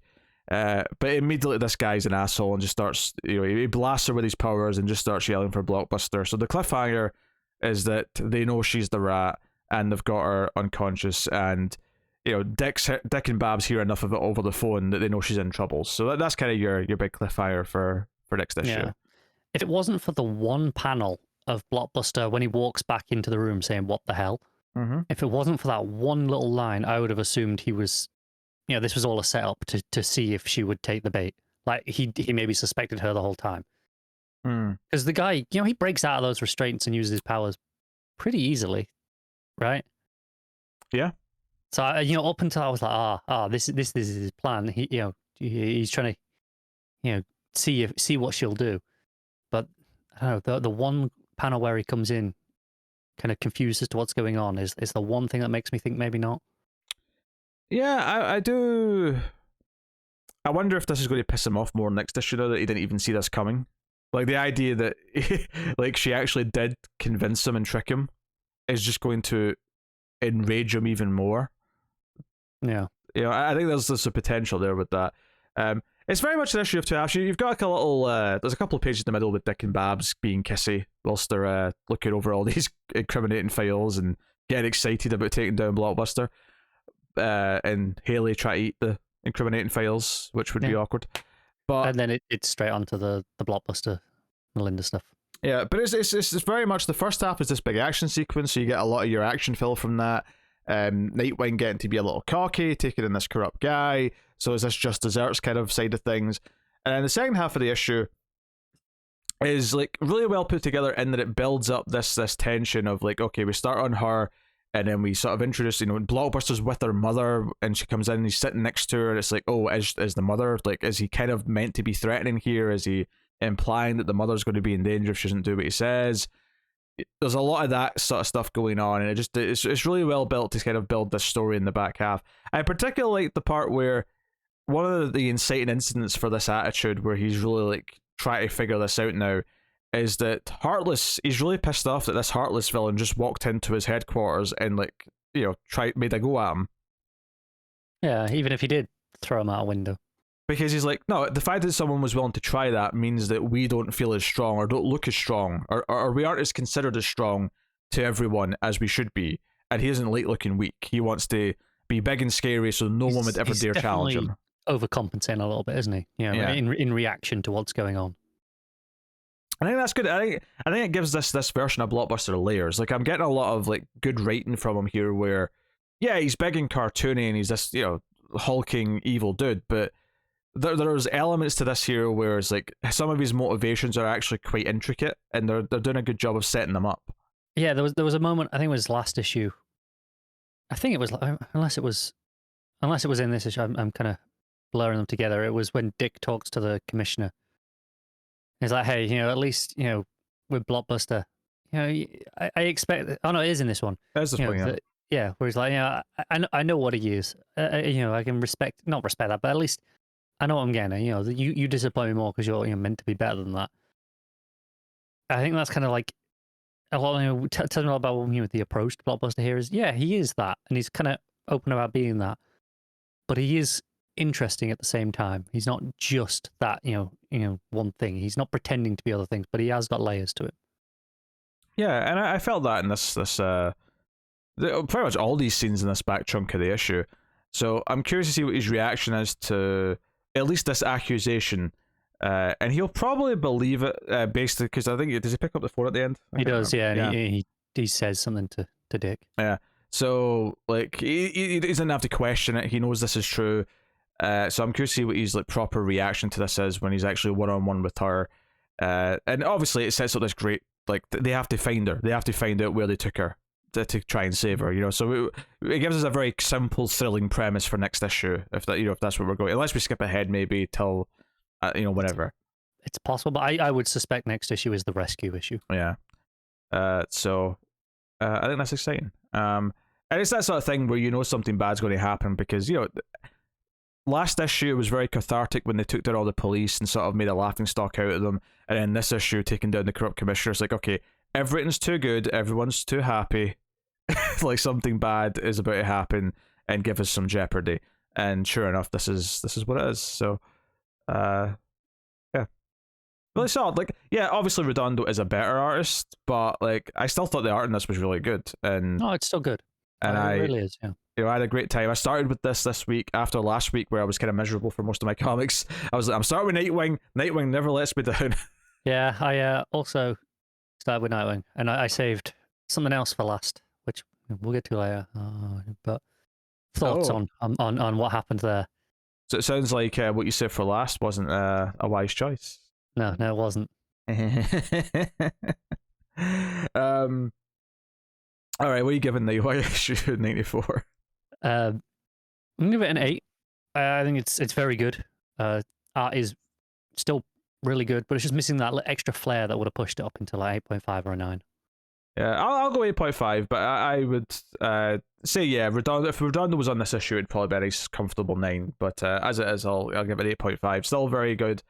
Still giving layers, still progressing the story, and it still feels like a run that's all, to sound pretentious for a second, it sounds like it's all one big tapestry as opposed to just, a series of arcs that are just independent kind of thing. I've started to hate that word. It's a tapestry. Like, it's all part of the tapestry. It's fine. Don't worry about it. Oh, piss off. That goes for you, Star Wars Twitter, and you, Marvel Twitter. Yeah, it's all part of the tapestry, like the Mighty Duck saga. Okay. That was a joke, everyone, just in case anyone thinks I'm being remotely serious. Okay. The most important tapestry of all. Yes, the most important tapestry of all, of course, is the Gary Busey cinematic universe. It's all connected. That's not the one I thought you were gonna. I thought you were gonna pull out like a cheap Buffy reference or something. Because these days that would be described as a tapestry. That universe. Well, I mean, a long-running serialized TV show, in a sense, kind of is because if it's envisioned that way. It is, but I think people now refer to tapestry in this current sense, with it kind of being when it's like I wouldn't actually call Nightwing a tapestry in that in the current usage of the word, because that tends to refer to multiple things kind of playing into a larger shared universe. And yet Nightwing technically is part of a shared universe, but that's not. I don't think that's how you were using it. Yeah, no, I would never even use it for that anyway. I don't think it's just not the way I use that word. That's how culture is currently using it. Because if anything, I would say that that's almost the opposite of what I mean when I'm using it, because typically when you're franchising and thinking of more spin-offs and stuff, it's not all this thought out thing that all comes together and works because it was all planned that way. It's no, let's keep adding more things on, more and more things. Yeah. The current usage of the word is like all the Disney Plus shows, like all the Marvel shows, they're part of the Marvel tapestry. That's the current usage of that, and Better Call Saul is a goddamn tapestry, not your Marvel Cinematic Universe. Yes, we are using it in a very different way to that. So, there you go. That's my my thoughts on the matter. All right. The Flash 784, Jeremy Adams with Amancay and Nahuelpan. On the art. Forgive me, I can't speak today. So you don't read this one. So this is just. I don't, and it's a Dark Crisis tie-in, right? Which it is, but it's very, you know, they're looking for Barry Allen. They've jumped into different universes to find them. This Flash family have, and the last issue set up where each of the teams kind of landed. And do you know what? You know, I enjoyed this issue. I'm enjoying this little arc. Sort of, you know, even independently of Dark Crisis, I think there's a butt coming. No, well, there's kind of a butt, but it's not a bad butt. It's just the butt is that this read insanely quick. Like, I couldn't believe that I was at the end of the issue when it said, you know, next time, blah, blah, blah. I was like, wait, what? It's over? So I guess it's just maybe a slight critique is that I didn't feel the crescendo and, like, climax of an issue. And I think part of that's because it's split into three, because it's, like, following three groups. So we start off in the Mad Max Fury Road Flash universe that Max Mercury and Jesse Quick have went to. And Barry's, you know, basically Mad Max in this, going down the desert, being chased with all these vehicles. The hell is going on in this book? So they've found three signatures that could be their Barry, but two of them obviously aren't, and they're just in different universes. So this one's a Mad Max Barry Allen, where he's in a car. He's not running, but he's throwing out grenades at the other vehicles. Jesse and Max try to intervene and like sort of take everyone out without killing anyone. Mad Max Barry's not thrilled about them interfering. And the villain that's coming after, what was the name? Where is she? It's very much Terramungus, yes. And she's on like a big vehicle, and it's got all these. If I listen, is that speakers? Yeah, it's all like the car in Fury Road that's got the guitars. She's not playing guitar, but it's got like this like cylinder of amplifiers behind her. The hell is going on in this book? So that's kind of where that one leaves up. And that's a really fun batch of pages, because it's just like, here's the Flash Fury Road and shenanigans. And then we go to the kids, which is Jay and Irie, and they've went to a world where Flash is kind of Batman. We get a name for him, but last issue we saw there's a tower that says Allen Tower or whatever. And it's clearly Gotham. We saw the silhouette and he looks more Batman-esque. And here we see he's got like a red cape, and he's got like the Flash horns, but they're kind of tall, like bat ears. And he refers to himself as Night Flash. And he's like, "You came to my city, who are you?" And he starts chasing after them. So they run away and they bolt. And there's not really, again, too much to it, but it's like a really fun bit of art, and the design for this sort of scary version of the Flash is kind of interesting. But it's the kids anchor it by like being their usual adorable selves, and they're bickering between each other, and they're worried because they've lost their beeper thing that'll send them back to their own universe, and like shit. They don't say that, of course, because they're good kids. Obviously, that's my interpretation of it. And then the third part of the issue is in the kind of the Silver Age looking era part, where we suspect that our real Barry Allen has been sort of brainwashed into the sort of Black Mercy style thing, where he's living in a Silver Age with a young Wally, and Iris is his wife and whatever. So Wally and Wallace are like, okay, what do we do here? This is strange. Wally notices that, well, this is kind of like their past. It's not really their past, because one Barry doesn't look any younger. He still looks like kind of current day middle-aged Barry Allen. So that doesn't quite add up. And they're like, okay, how about we split up? Wally says, I'll go speak to Barry and try to like talk him into like remembering what's going on, and you go talk to my younger self and see if you can glean any information. But when Wally appears in front of Barry, he doesn't see what we see. It's actually a really neat page because we go into like the Barry Silver Age perspective with his narration, and he's all smiley and it's very old school. He's like, I can pick up some flowers for Iris on the way home. But then the next full page is he stops dead in his tracks because Thawne's there. Reverse Flash is in front of him. But then the next page turns and we see that it's actually just Wally, and he's like, wait, why are you acting? Barry, calm down, what's going on? And Barry starts punching him and stuff, and like Wally has to pretend himself. And eventually calls him Thawne, and he's like, wait, Thawne, what are you talking about? So he's like trying to break through to him. So we get this kind of fight where like some of the different tricks have been used with the vibrating and the tornado arms and all the rest of it. The usual. But he tries to say, look, it's me, it's Wally. And he's like, no, it's not. This is a trick, Thawne. I know I'm not falling for this. And he's like, I'm done letting you torture me. You're never going to hurt my family again. And he's ready to punch the shit out of him. So it's like, and that's not the weird, because that part all is quite simple and makes sense. You get what's happening here. The trickery of this illusion is kind of like, it's almost like a built-in defense to deal with the fact that someone's real's there, try to change things or break him out of it. Things get a bit weirder though when Wallace goes to the house to try and talk to young Wally. Wally just walks up to him and says, hey cuz, been waiting for you, and calls him something else. He calls him Burst, I think, yeah. And then Wallace looks down and his costume's turned into like a silver and black costume with like a red symbol. And he's like, what the hell's happening? What happened to my costume? He's like, now come in and have dinner with everyone. So the final page of the issue is Wallace, who seemingly is becoming like a new character that this like world is sort of built for him. It's like he's getting brainwashed like Barry is into the fantasy. But because they've already got like, a Wally and a Kid Flash, they've kind of like made another young Flash speedster to fit here. And there's a couple of other speedsters at this dinner. Jay's there, with the wife. This issue sounds so jam-packed full of stuff. Like, how this was a fast read. Honestly, it was a really fast read. Because I'm not saying this is a bad thing. Like, I'm just surprised the amount that you're throwing out at me. It sounds like a really dense long read, if anything. It sounds dense because there's a lot of concepts, but like so much of it's action. So like the first like third is like all this car chase stuff and like just jumping around and grenades and wacky Mad Max villains. The middle's running away from like Flash Batman with the kids, and they're terrified of him.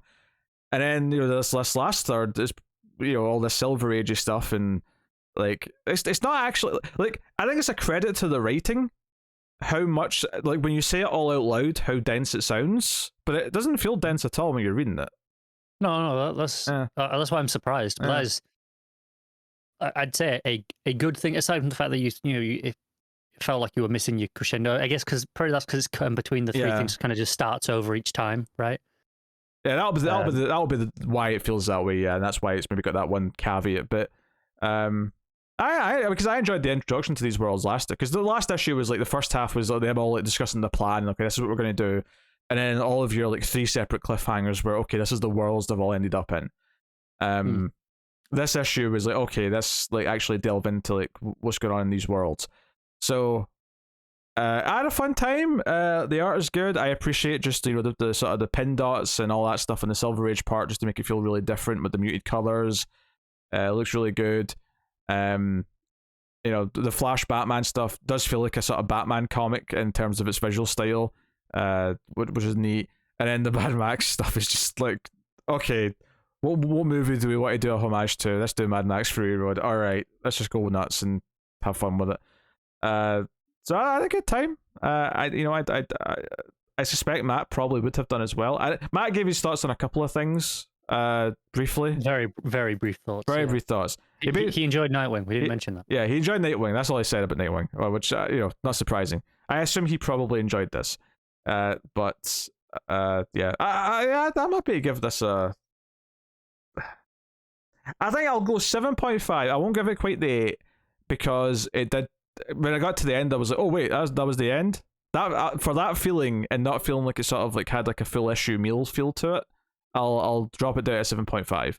But I had a good time, and you know, it sounds from your description like you got like 3 kind of bite-sized little things that were all good, but there wasn't enough of any one thing to give it a real kind of meaty chunk to an issue. Yeah, story, yeah. Which is fine. I'm sure that the 3 issues, when they're all out, when you read them in the trade or whatever, back to back, it was probably going to be a nice 3 issue hit, you know? Oh, is it only 3 issues, this? I think so, yeah. It's only a 3 issue part of the book. So, there you go. That's Flash 784. Next up, Batman Superman World's Finest, issue 5, Mark Waid and Dan Mora writing. Sorry. God for Dan Mora. Dan Mora on art, I should say, yes. Dan Mora art is magnifico. I did see, I read a Jerry Duggan graphic novel last week. Uh-huh. I can't remember the artist's name. It's an artist who, it's their first comic project ever. So that's why I don't know the name. But in his like little kind of thing at the back, he kind of put it as, for comics, you know, the writer only tells the story to one person. They tell the story to the artist, and then the artist tells the story to everyone else. I thought that was a really good way of putting it. And it just, you know, just when you accidentally, you know, called Mora the writer there, it just popped into my head. It just, you know, it was a good way of phrasing it, I think, to kind of highlight the importance of a good artist on a book. Beyond just it looking good, it being about their ability to visually tell the story. Yeah, there's some interesting concepts in this issue. This is the end of the arc. This is the end of this arc where they're dealing with the demon Neza.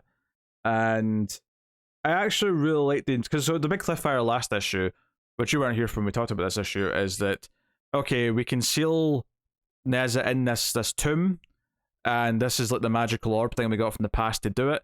The problem is that you have to seal it from the inside, so someone effectively has to sacrifice themselves to seal them for good.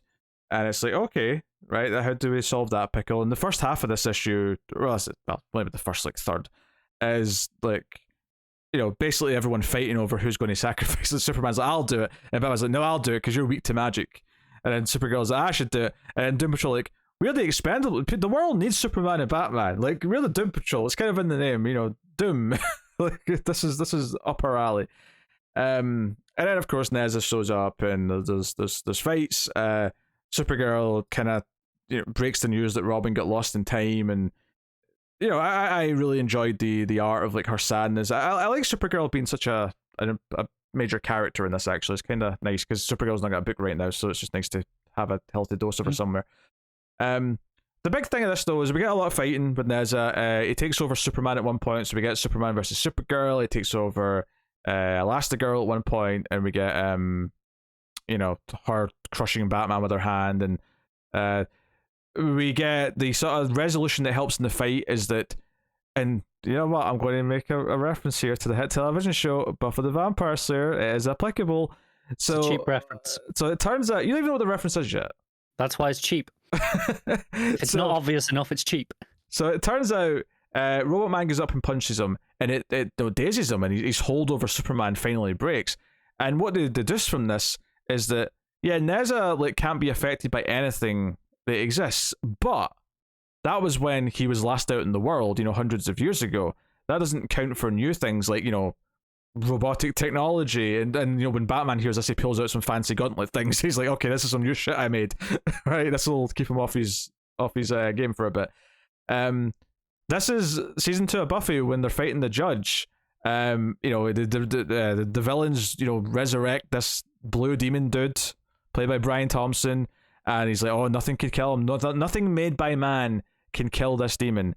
And then the joke ending to this is Buffy says, that was then, this is now, and pulls out a rocket launcher. And would you believe it, the rocket launcher does the trick? Because obviously this thing was written, you know, 200-300 years ago, before rocket launchers. So yeah, and that in itself is a twist on the Tolkien kind of thing, right? You know, that it's a play on that. You know, no man can kill me, and it's because it's a woman, right? So there's a twist on that already. I don't know. It is. That's the whole point. That whole joke is a subversion on that. I don't know. It is. But anyway, what I was going to get to here, to dispute no, I've disputed the Buffy reference now. That's fine. Move on from that. The concept here, objection. That's the word I was looking for. Took you a while to think. I can't. I was like, it's not sustained. I don't want to say sustained. That's the opposite of what I mean. I can hear you panicking. Like, don't say the wrong thing. The stuff here with Nezha, it's just amazing. But like instead, like you know, because they talk about how Nezha, you know, he'll learn, but you know, it's pretty amazing. Yeah. You get one use of the new thing, and he'll learn about it, and you got to find something else, and it's like, okay, so it's could just use the Mesa for this. I do actually. I think it's because they might do some of their own stuff, and they're probably maybe setting up Nezha for. You know, I mean, we know they are. Yeah. So, but what I liked about the resolution to this is that Superman goes and gets the Phantom Zone gun, right? And he sends them out of the Phantom Zone, which they think, okay, that's a temporary fix. But then Nezha starts breaking out immediately, and it's like, shit, okay. So Superman just grabs the magic orb thing. He's going to trap himself in the tomb with Nezha. But I actually really like the little trick here. The resolution is that because Nezha ripped his way out of the Phantom Zone, that tear's still there. So Superman inside the tomb puts himself in the Phantom Zone and then comes out through the rip to sort of, you know, the loophole. It's a literal loophole to get out of the tomb. I actually thought that was nicely set up and made a reasonable amount, you know, in comic book logic, it made a reasonable amount of sense to me. It made as much sense as anything possibly can. Yeah. Yeah. So I was like, you know what, that's good. And I like the camaraderie where he's like, you know, I had to count on Batman noticing something. That's not like. Not a gamble, it's a plan. That's a plan, yeah. I was like, okay, that's a neat little line, and yeah, I enjoyed the resolution to this. I did. Robin's still missing, and that's going to be the next issue. Is them going to try to find Robin, presumably. So, because I can't just leave him wasting time for obvious reasons. Yeah, there's a little like epilogue page, which is set. It says years later. I'm assuming it's more present day, because it's what I'm assuming is Damian. Oh, it's definitely Damien, yeah, because the solicit for this miniseries that's coming up said Damien. Oh, is that Damien in that? Yeah, okay. Well, it looked like Damien with that outfit. Because it confused me when the solicit came out and it was like, oh, it's going to be the spinning out of World's Finest, but it's Batman versus Damien. And I was like, wait, what? How is this versus Damien? There's nothing in that book that's remotely Damien related.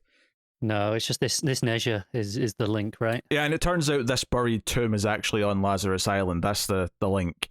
Which makes sense because we saw all this Nezha stuff started in Robin, in Robin, right? At the end of the Lazarus tournament. Yeah. I don't know if it started, but like it was mentioned in Robin at some point, and we went, oh, Nezha. They just brought that up again. I think it was. I feel like it was started in Robin, then it came into here, and I could be the wrong way around that. The one where it just like mentioned it randomly was in the middle of Shadow War. I think that was maybe in like the Batman issue of that where they mentioned it, and we were like, oh, okay, they're kind of setting it up elsewhere. Yeah, no, I mean, regardless, like obviously, I'm excited to see what he does with like a more present day story. You know, Mark Waid, of course, had never gotten to write Damien, I don't think, before, because he's obviously not been at DC for a while. So, yeah, I don't think so. Should be interested to see he's taking him. You know, and I've enjoyed this arc, and I think it's probably gotten stronger as it's went along, by and large. I think there was maybe, you know, some setup issues. There was a lot of stuff to like kind of get going at the start of the arc, but I really like the wrap up of this. Yeah, I've not been as hot on it as you have. I've found the plot to be kind of just okay at best, and that's probably true here as well. But in a lot of ways, this is probably the strongest issue because it's mostly action, I would say, in this issue. Because this is, you know, the big conclusion fight, and Dan Mora is an absolute phenomenal artist. So an issue of Dan Mora fight scenes is, you know, that's nothing to complain about. Even if, you know, it kind of doesn't matter what the plot is at that point. I will read an issue of Dan Mora fight scenes. Yeah, and like I say, I liked a lot of the logic in this issue, and you know, when they're rushing over to the tear, when Batman realizes what Superman's crazy plan is to get back out of the real world, I love that it's actually the negative man's spirit that goes over and sort of holds it open. It's like, oh, it's a really cool visual. It kind of makes sense in some level that could maybe hold it open for a bit. You know, where human hands probably couldn't, you know, or even superhuman hands, but negative man's spirit, because of what it's made of, and it's like a type of energy or whatever. I'm like, oh, again, on a comic book level, there's some logic to this for me. This just clicking together. The most important thing though is that it just looks good. It looks good. Yes, it does look good. So very neat. And it's like, let's go get Robin next time. So yeah, cool. And I'm getting another Mark Waid book out of it as well, which I'm obviously pleased by. So that's good stuff. What are you giving World's Finest? I'll probably give it a 7 because I think it's a pretty by the numbers kind of just plot, but just with gorgeous art, which makes it worth reading. Sure. I'll go with a solid 8. I was tempted to go maybe a notch higher, but I'll go with the 8. I think Mora's art's great. I do think there's a couple of faces in this one that are a bit on the long side. Just one or two. But I mean, generally speaking, it looks like Dan Mora art though, which is a good thing. Also, he might draw my favorite Supergirl. Oh, that's fair. I think she looks fantastic every time he draws her. To be honest, I've really liked his Supergirl. I've liked his Doom Patrol characters because maybe it's because the characters we don't get to see as often. So just getting a good artist on them is just a nice treat. It's a little bit rarer than just you get a good artist on Superman and Batman pretty regularly because they attract top tier talent. Yeah. Plus they have 3 books every week, so you get multiple chances a week to get a good bit of art on them. Yeah. Especially Batman. So. Especially Batman. Yeah, so there you go. That's World's Finest issue 5. Looking forward to the next arc and the new miniseries. All good stuff. All right. Batman the Night issue 7. Chip Zdarsky writing with Carmine D. Giandomenico on the art, and this is Bruce back in the US, but not quite Gotham. He's in New York, and he's with Zatara, and he's learning, deception. He's learning, sleight of hand, all that kind of stuff. Because at the start of this issue, it's worth mentioning, Bruce does not know that real magic exists. He kind of discovers that halfway through this issue, when a demon who's been murdering people shows up and tries to take on Zatara. We get kind of young Zatanna, who's trying to get him to open up, and establishes that they've got a history in this time, in this world. Yeah. Some versions of Bruce have had this where he has this relationship with Zatanna from a younger age, the parents are friends, which is kind of what this one's going with. Yeah. I'm always open to that. So some are kind of romantic, they're not really. I mean, it never really suggests they're ever going to be a thing again, but there might be a sort of young romance thing there. There was a teenage fling, usually, sort of thing, yeah. Yeah, here, I mean, maybe the teenage fling still happened, but because of the way you talk about, remember when we were kids, blah blah, it kind of feels more like they're cousins, not by blood, but in terms of. I know what you mean, the family friend cousin. Yeah. So, yeah, Bruce is testing his. He says he's trying to break the record for holding his breath underwater, and he says he did for 18 minutes. I'm like, isn't the record 7 minutes? I feel like that's way over the record. I don't know what the record is.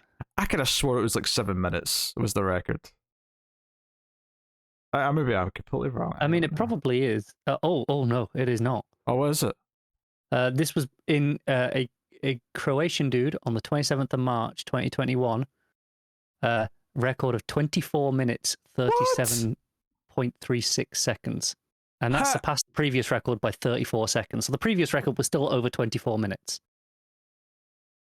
How? How? That's you could read 2 comics underwater with that type of time. Madness. Anyway, yeah. So Zatara's in a bit of a slump. He's drinking a lot, missing his dead wife, all that sort of stuff. When Bruce kind of was admitting some things to Zatanna and Zatara, and he admits more over the course of the issue, where he admits that he's on this mission, he's learning all these things from. Because Zatara at one point said, "Oh, you could be my predecessor, or not my predecessor, my successor. You could be my protege, and you could do stage magic. You could be great." And he's like, no, that's not why I'm learning this. I've got something else in mind. And when he actually says it out loud, and he talks about how he's on this mission, and he doesn't know exactly what it's going to take form as, but he's going to be there to protect people and seek justice when it needs to be done. They kind of criticize him a lot, at least Zatanna does, for not really moving on, and he's still stuck with the death of his parents. And Bruce is like, well, yeah, I'm not ashamed of that. I'm not letting them go. I'm keeping them that anger alive because he doesn't say all of this to her. He says part of it is some of his narration, I think, yeah. Some of his narration where he's like, no, I need that drive because that's what keeps me going, and gives me the push to be what I want to do. Yeah, I enjoyed this issue. I think it's another part of that training year or years, I suppose I should say, of like Bruce becoming Batman. It's not quite as great, I think, as because last issue I thought was the best issue of the whole book so far. Objectively speaking, that's probably true, but I'm a sucker for this sort of Sure. issue. I think the drama and the psychology of the of the standoff and the shooting and all that stuff last issue was just like, it was like, okay, this is nailing kind of what forms like Bruce's thoughts on a lot of these subjects going forward. It was a really neat way of doing it.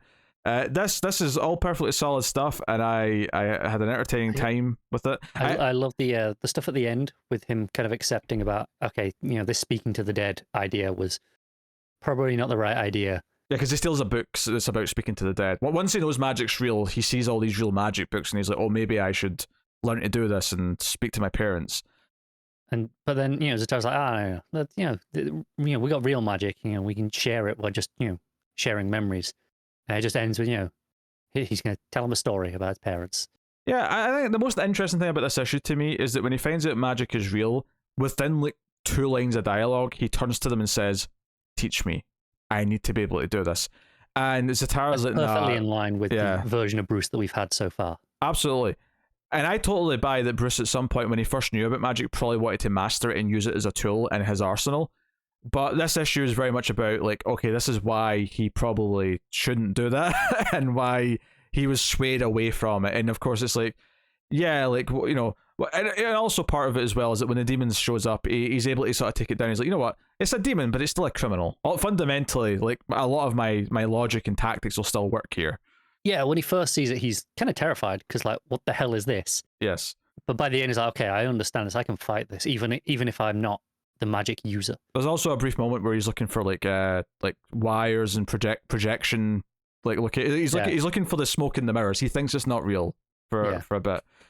But yeah, it's just this idea that he's immediately tempted to use it as a tool, but then fundamentally, one, he's not really good at it because he can't really like surrender himself to it, because that's how Zatanna describes it, is that you don't surrender yourself to things, you control things, and that's not how magic works. But I think there's also maybe a little bit of like, magic's a lot like a gun in a way. Like if he starts wielding magic, like he will become too powerful and he'll be too, there has to be some kind of limitation. So that in the same way that he gives himself that rule of not killing someone, fundamentally he also has to sort of keep himself away from the magic as well. Yeah, I really like how Zatara puts it. It's like, hey, there's a cost, so you've got to pay something. But the only thing you've got to give is the darkness of what's driving you. If you give that, it's just going to amplify it, and you're kind of going to lose control. And I think by the end of the issue, he kind of realizes that they're saying this with his best interests at heart. They're not trying to just keep the secrets from him. They're like, you could master it. You've got the capability and the willpower to do it, but maybe it's not the best thing. And he comes around to that. And I do really like that stuff. This growth for Bruce in this issue. Yeah, I will say in a broad sense, I would probably say my preference would be that Bruce doesn't know about anything supernatural until after he's been Batman for a bit. I kind of like the idea that, when he gets into just taking on mob bosses and stuff, he is just purely boots on the ground, real life stuff until, Superman shows up, and then it's like, oh shit. Like, yeah, that's fine. I've seen enough takes of pretty much exactly this where he trains with Zatara as one of his mentors, and kind of learns about this stuff. Then that I'm just used to this angle now. I guess I don't even know. This might even be like the official like canon angle right now, I think. Yeah, I'm not bothered by it, and it makes enough sense. And like I say, I like what it does with him choosing not to pursue magic. Like it's got some interesting things to say about. In the DC universe that he exists in, like why he wouldn't go down these certain paths.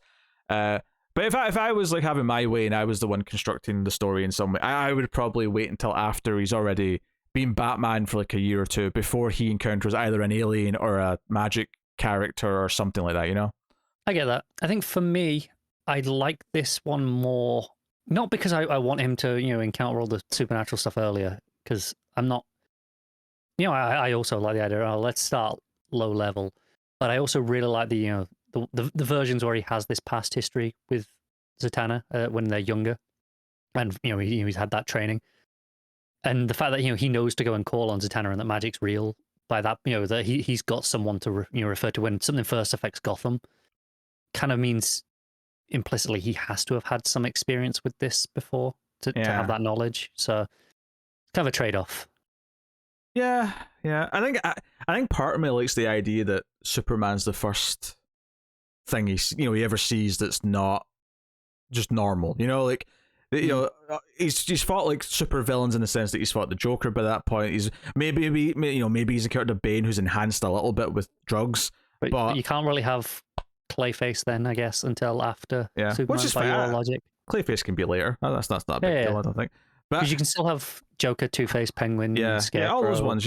I think I like the idea of like Superman, and that's partly why Bruce is so distrusting at first, because he has to really deal with this question of like someone like this with extra powers, like with these abilities exists, and so the idea is like it's just a really pure like dilemma in his head of how to deal with that when the first one he meets is Superman, and obviously is someone who'll become a friend, and then obviously from there it can inform like how he treats things. But as arguably you could also say that if he's encountered a couple of supervillains that have had some powers, that's why he's more distrusting of Superman when he shows up. But it's all just details for. It's very much kind of just personal preference. There's so many takes and variations on this now that pick your own. Basically, I don't even know what is officially like quote unquote canon in the current timeline, because it just doesn't matter. Just if you want this version of this, if the Batman the Knight to be your definitive kind of early days Bruce, this basically contradicts like nothing long term. You can have this like just beat for beat. It can be just this if you wanted to. You can mix them, take bits from this and mix it in with other versions that you like. It all kind of works.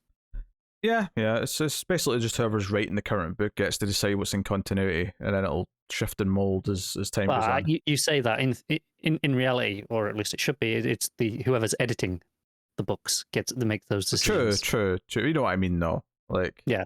I just want to don't want to undersell the editorial department. That's kind of part of their responsibility is that lining up of continuity. The point is though, is they change too. So every so often, when it's a new person, things will shift, and you get other priorities.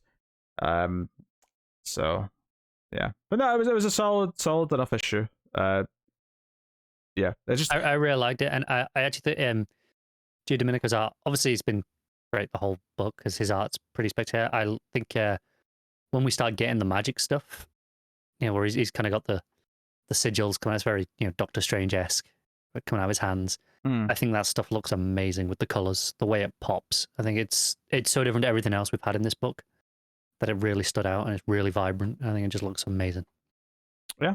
No, good time. The Night's been a very interesting book to read through, where it didn't necessarily start off with like this amazing interesting first issue, certainly, but it definitely wasn't this like home run of a thing. And what's funny is I actually said a very similar thing about his first issue of the main book, where I said, oh, there's a lot of things in here I like, but it wasn't this home run of a first issue. It wasn't like Taylor's first Nightwing issue where it was like, oh, this is the start of a special run. It was like, oh, there's definitely some things in here that I'm not sure about yet, but I'll see. Where he's. I agree with that. I think I'm more receptive to that with Zdarsky right now after being at the time I'd read that, it was 6 issues into the night, where I'm like, okay, this has grown quite considerably over this. Perhaps a more one-to-one fair comparison is that I felt that with the first Daredevil issue he did. I felt, oh, this already feels special. So there was reasonable reasons to have expectations getting into that first Batman issue, but it was. But as of right now, I'm like, okay, I've seen that this can grow into something to be quite a really quite strong book at this point. So I have no reason to doubt his Batman regular book will either. Yeah, and he'll have more time with that, presumably. I assume it'll go more than 12 issues at least. So, and this is only 10, so or 10 even, yeah. All right, what are you giving the Night? I'm gonna give it an 8.5, which I recognize is probably too high, but that's just because I'm a sucker for this stuff. This exact relationship between these 3 characters. But yeah, I do like it a lot. I'll probably go 7.5. I think. It's good. I like some of the things that it pokes at with Bruce's character. Yeah, so there you go. That'll take us on to Black Adam issue 2. Christopher Priest writing with Rafa Sandoval on the art. So the start of this issue kind of goes back and explains kind of when Black Adam seemingly got infected and started his dying process, which is probably my least favorite part of the book. The actual flying off and ultimately fighting Darkseid, like that part's fine, but the dialogue I thought with him and this other character I thought was a bit of a chore to get through, I thought. Luckily though, and this is kind of similar to the first issue where I had one or two scenes that I didn't like that much, but then the rest of it I like quite a bit. So everything with this new character Malik and his sort of, so he's finding out why Black Adam's dying. He's asking these questions. He's like, you should get to a doctor. And, we learned the last issue he's a med student, so he knows a lot about this. He's not officially a doctor yet, but he's learned a lot of it. It's like, where's all the charts? Come on, give me the information. Where are we going? Can we at least give him some aspirin? Yeah, so, and Black Adam, of course, is too arrogant to have any medical facilities in his palace. I like the way that's described later. They're like, no. Kandak's pretty advanced. They've got top-tier facilities. He just refused to have any in his palace. Yeah, so it's kind of. I do the one thing it sort of plays on though is this backstory with Adam killing in his origin where he kills it's like the other guy share, I can't forget his name. It's been a while since I've read any of this stuff, but shares the power of Shazam with them, and then he kills him, and keeps it for himself. So the idea that part of this is some kind of like now at the end of his days, there's kind of like a reflection and possible desire for redemption, because Black Adam has become a character. While he's very stern and he's he is who he is ultimately trying to do a lot of good things in his own way. Yeah, he's one of those characters where you always believe he means best for his country. Like he has motivations that aren't. He's not just power mad. He's not like just I want to be a dictator, right? He's not that. He is doing what he thinks is the right thing, just usually in the wrong way. Yeah. So. And it's actually the visual of this character that leads him off to fight Darkseid at the start. That's kind of what the trick is to get him out there. But yeah, so there's some wonderful art in here actually. See when he's in space and he's yelling Shazam, and this moment where he's going to kill the other character in the backstory, like all that stuff is really well illustrated here. A little bit into the book. But yeah, when we get to the stuff with Malik and Black Adam dying, and Black Adam's like, no, you're going to be the one who continues my legacy. You're going to redeem the name of Black Adam, because Black Adam, I can't redeem it, right? I'm too far gone. Well, interestingly is because he makes him not Black Adam because he thinks the name of Black Adam is irredeemable at this point. Oh, I was getting to the suit and the reveal and all that. But he makes him say the name to the point where like he gets his doctor to shoot him. So he has to say the name to survive, because otherwise he'll probably die. Pretty smart. Smart's one word for it. Maybe evil, psychotic, isn't it? But smart in terms of, hey, it's gonna work. So he puts on his ring. He says Shazam, and he has a white suit, right? And Malik's name is Malik White. So when Black Adam calls him White Adam, it's like, okay, you can see how that would work. Although he does call out the bullshit of like black meaning bad and white meaning good bullshit. He criticizes that instantly, which I thought was a nice touch. So yeah, it's very interesting. So he's like, okay, so you said there's a portal thing here that he nicked from the Justice League. All right, let's go to the hospital. So he takes Black Adam to his hospital that he trains at, and gets them all to. I think one of my favorite moments of this is like, coming through, adult male, 46,000 years old. Yeah, so, and he says who he is. He's a student, and like the surgeon's like, okay, we'll take it from here. You stay out here, med student. Yeah. You're gonna go back to trick or treating. Yeah. So the end of the issue is that the doctor comes out and tells them that Adam is dead. Theo Adam is dead. So yeah, it says next time Black Adam goes to hell, and he deserves it. So I suspect that we're still going to see Black Adam himself in some capacity, which is really interesting. Yeah, but obviously we're also going to see Malik kind of like sort of take the mantle and do whatever he's going to do at the start of this journey, which is interesting.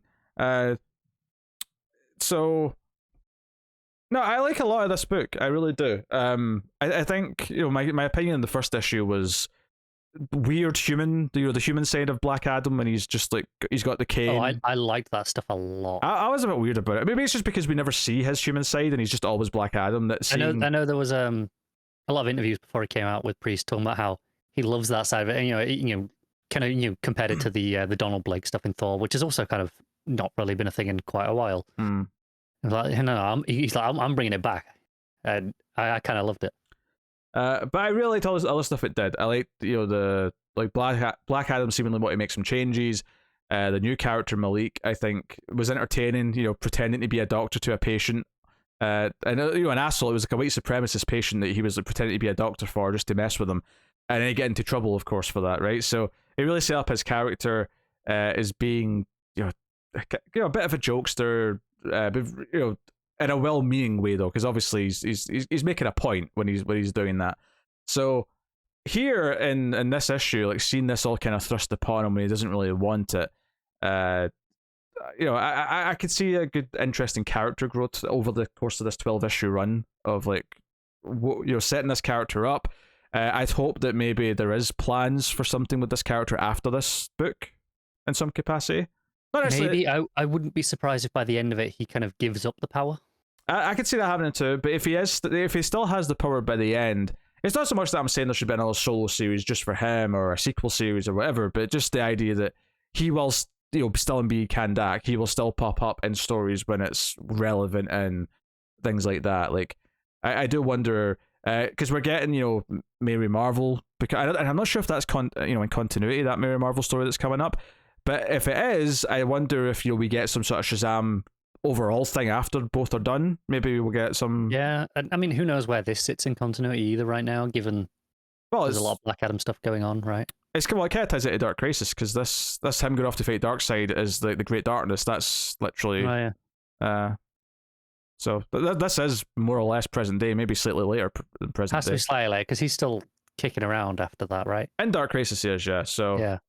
I don't know if it's set after Dark Crisis entirely or just set later on whilst the main fights are going on or something. I don't know. Yeah. Can't be continuity. Just don't even. Just don't think about it too much. Yeah. Just ballpark it and leave it at that. Yeah, pretty much. But yeah, art's pretty solid though. It is. I really like that there's a touch at the end where he's wearing like one of those, the green nurse's shirts over the top of his outfit, but you can still see the yellow from the symbol just kind of shining through because it's very bright. You see it all the other times where he's wearing it is like glowing. So I like the way you can just see it shining through the the shirt above it. Yeah, like I say, I liked all the stuff with Black Adam flying off early, right before the Darkseid stuff. We see some of the flashbacks and the this dark part of his history that he's ultimately his tenure as Black Adam started with this horrific act that maybe now at the end he has to in some way find some redemption for. I think it's quite interesting. And I assume this hell that he's going to might have something to do with that. Maybe reliving this over and over again, or being confronted with what he did there. I could see that playing into it. Yeah, quite possibly. I think the art is it's really expressive as well in the faces, especially with Malik. There's a lot of stuff. When he's being just given the power, where he's got a lot of varying facial expressions that are really strong. Like when he's doing the timeout bit, there's little panels like that are really strong that kind of sell it. Yeah, I think they did a good job with Malik. I think he was likable in issue 1. I think he's still likable here. He feels relatable.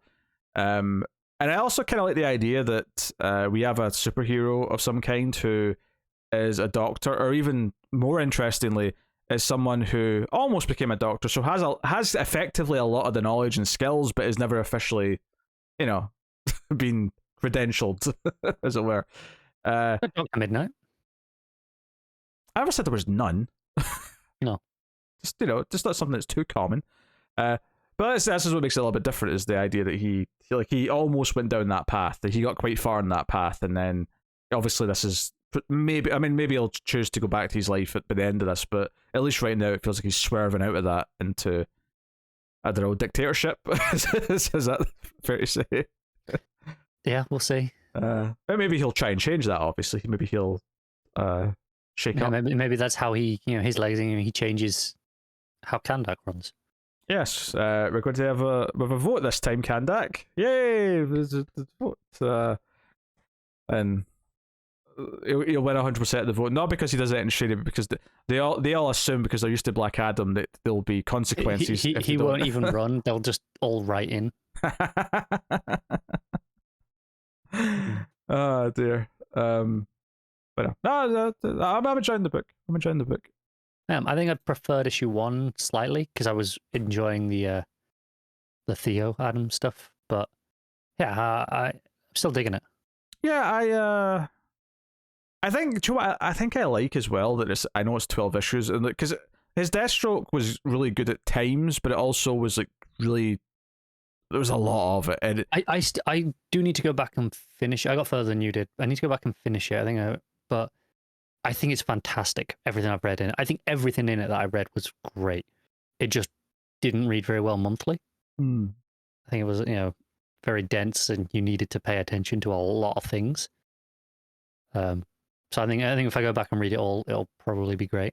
This feels more balanced. It still feels like Priest, but it feels like it's working, at least so far, better in monthly chapters. Yeah. So. Yeah, it's good so far. All right, what are you giving Black Adam issue 2? Oh, I will give it a 8.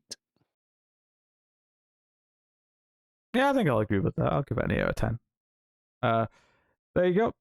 DC versus Vampires All Out War issue 1. Matthew Rosenberg and Alex Paknadel, writing with Guillaume Singelin on the art. And I apologize if I was butchering some names there, especially the artist. That's not the name on the front cover. Oh, that's the backup. That's me looking at the wrong name when I was getting off Elite Comics. Who's the regular artist? I'm just trying to find the credits page because I don't have the credits page is buried at the back typically. Of course it is. The regular artist is Pascal Colano. Okay, Pascal. There you go. Yeah, so this is the 6-issue miniseries. It's going to run alongside the back half of the main series of DC versus Vampires. So we had a couple of one-shots that were tied in. One was all right. The one with Harley, me and Matt were very, very lukewarm to mixed on. We weren't super hot on it. Yeah, I think I gave that. It was fine. It's like there was one like important plot detail by the end, but the rest of it felt just kind of fluffy. And yeah, I think it wasn't terrible, but I also didn't love that one. It was okay. Yeah, so it was very interesting to see what this was going to be going. Obviously, you see Deathstroke front and center on the cover, and a bunch of. Oh no, it's actually, I was going to say mostly villains. It's actually 50-50, but it's an interesting mix of characters. You got Azrael, Booster Gold, Mary Marvel, Deadman, and Bane. So you've got like a real hodgepodge of characters.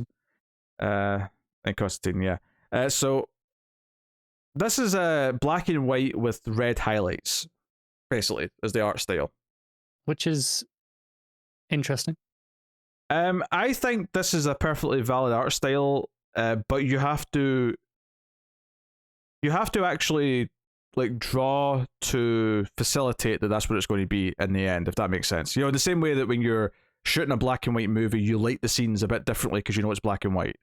I think it mostly did. I think the problem is they actually overuse the red, so it kind of your eye gets drawn to too much red, and it kind of you lose some of the other details. Because I did not enjoy the art in this, and it's not because the line work is bad, it's that I think it's missing. Like, I think there's just too much going on in some of the panels. There's too many lines, there's too many details, that a lot of it just, like, I have to really sort of focus and really look for what the image is. It doesn't just stick out to me. And I think it's one of those things where it feels to me like it was drawn as if it was going to be coloured like a regular comic book. Because if this was coloured, I feel like it would just work like any comic art would work. But because it's not, there's a lot of palette, especially when fights start happening, where I was just like, I was having to really like, okay, what is this panel? What's happening? I had to really think about it like a lot. And it really ruined the flow for me. It made it a very disjointed reading experience. I wonder if maybe they didn't tell the artist straight away that was going to be the case. Oh yeah, when he was drawing the pencils, he didn't actually know. Because I know they solicited it, obviously, as normal, and then a few weeks later, maybe a month, I don't know if it was a full month later, they kind of put out an update saying it would be black and white, kind of making it clear. I imagine part of that was to make it clearer to retailers, I imagine, but I don't know if maybe they hadn't decided that until they kind of put that announcement out. Maybe. Because I think one of the things is, and it's not so much, because I would actually say the line works better in the main story, but I actually think I preferred the art in the backup more, because the art in the backup, for any faults you might want to throw at it, I think still functioned very well in black and white, where I never got confused or I never felt overwhelmed by the... I didn't read the backup because I really didn't like the art. I glanced, like, I got through like the first 2 pages of it and I was like, I really don't like, even though I get where you're coming from in that it's clearer to follow. Yes. I think that's fair to say. I just didn't like it. That's fair. There's definitely some things that I didn't necessarily love about the faces or the chunky shoulder outfits or whatever, but like I could follow it, and I actually felt relieved to read the backup after the main story, because I had such a hard time just kind of, some of the pages, like it definitely, like, there's a page here with like Man Bat in the foreground as they've got as Azrael on the hospital bed, and he's explaining to Deathstroke what's happened here, and that page is all right, and part of the reason why it's all right is because they've shaded in Man Bat completely, so he's kind of grey.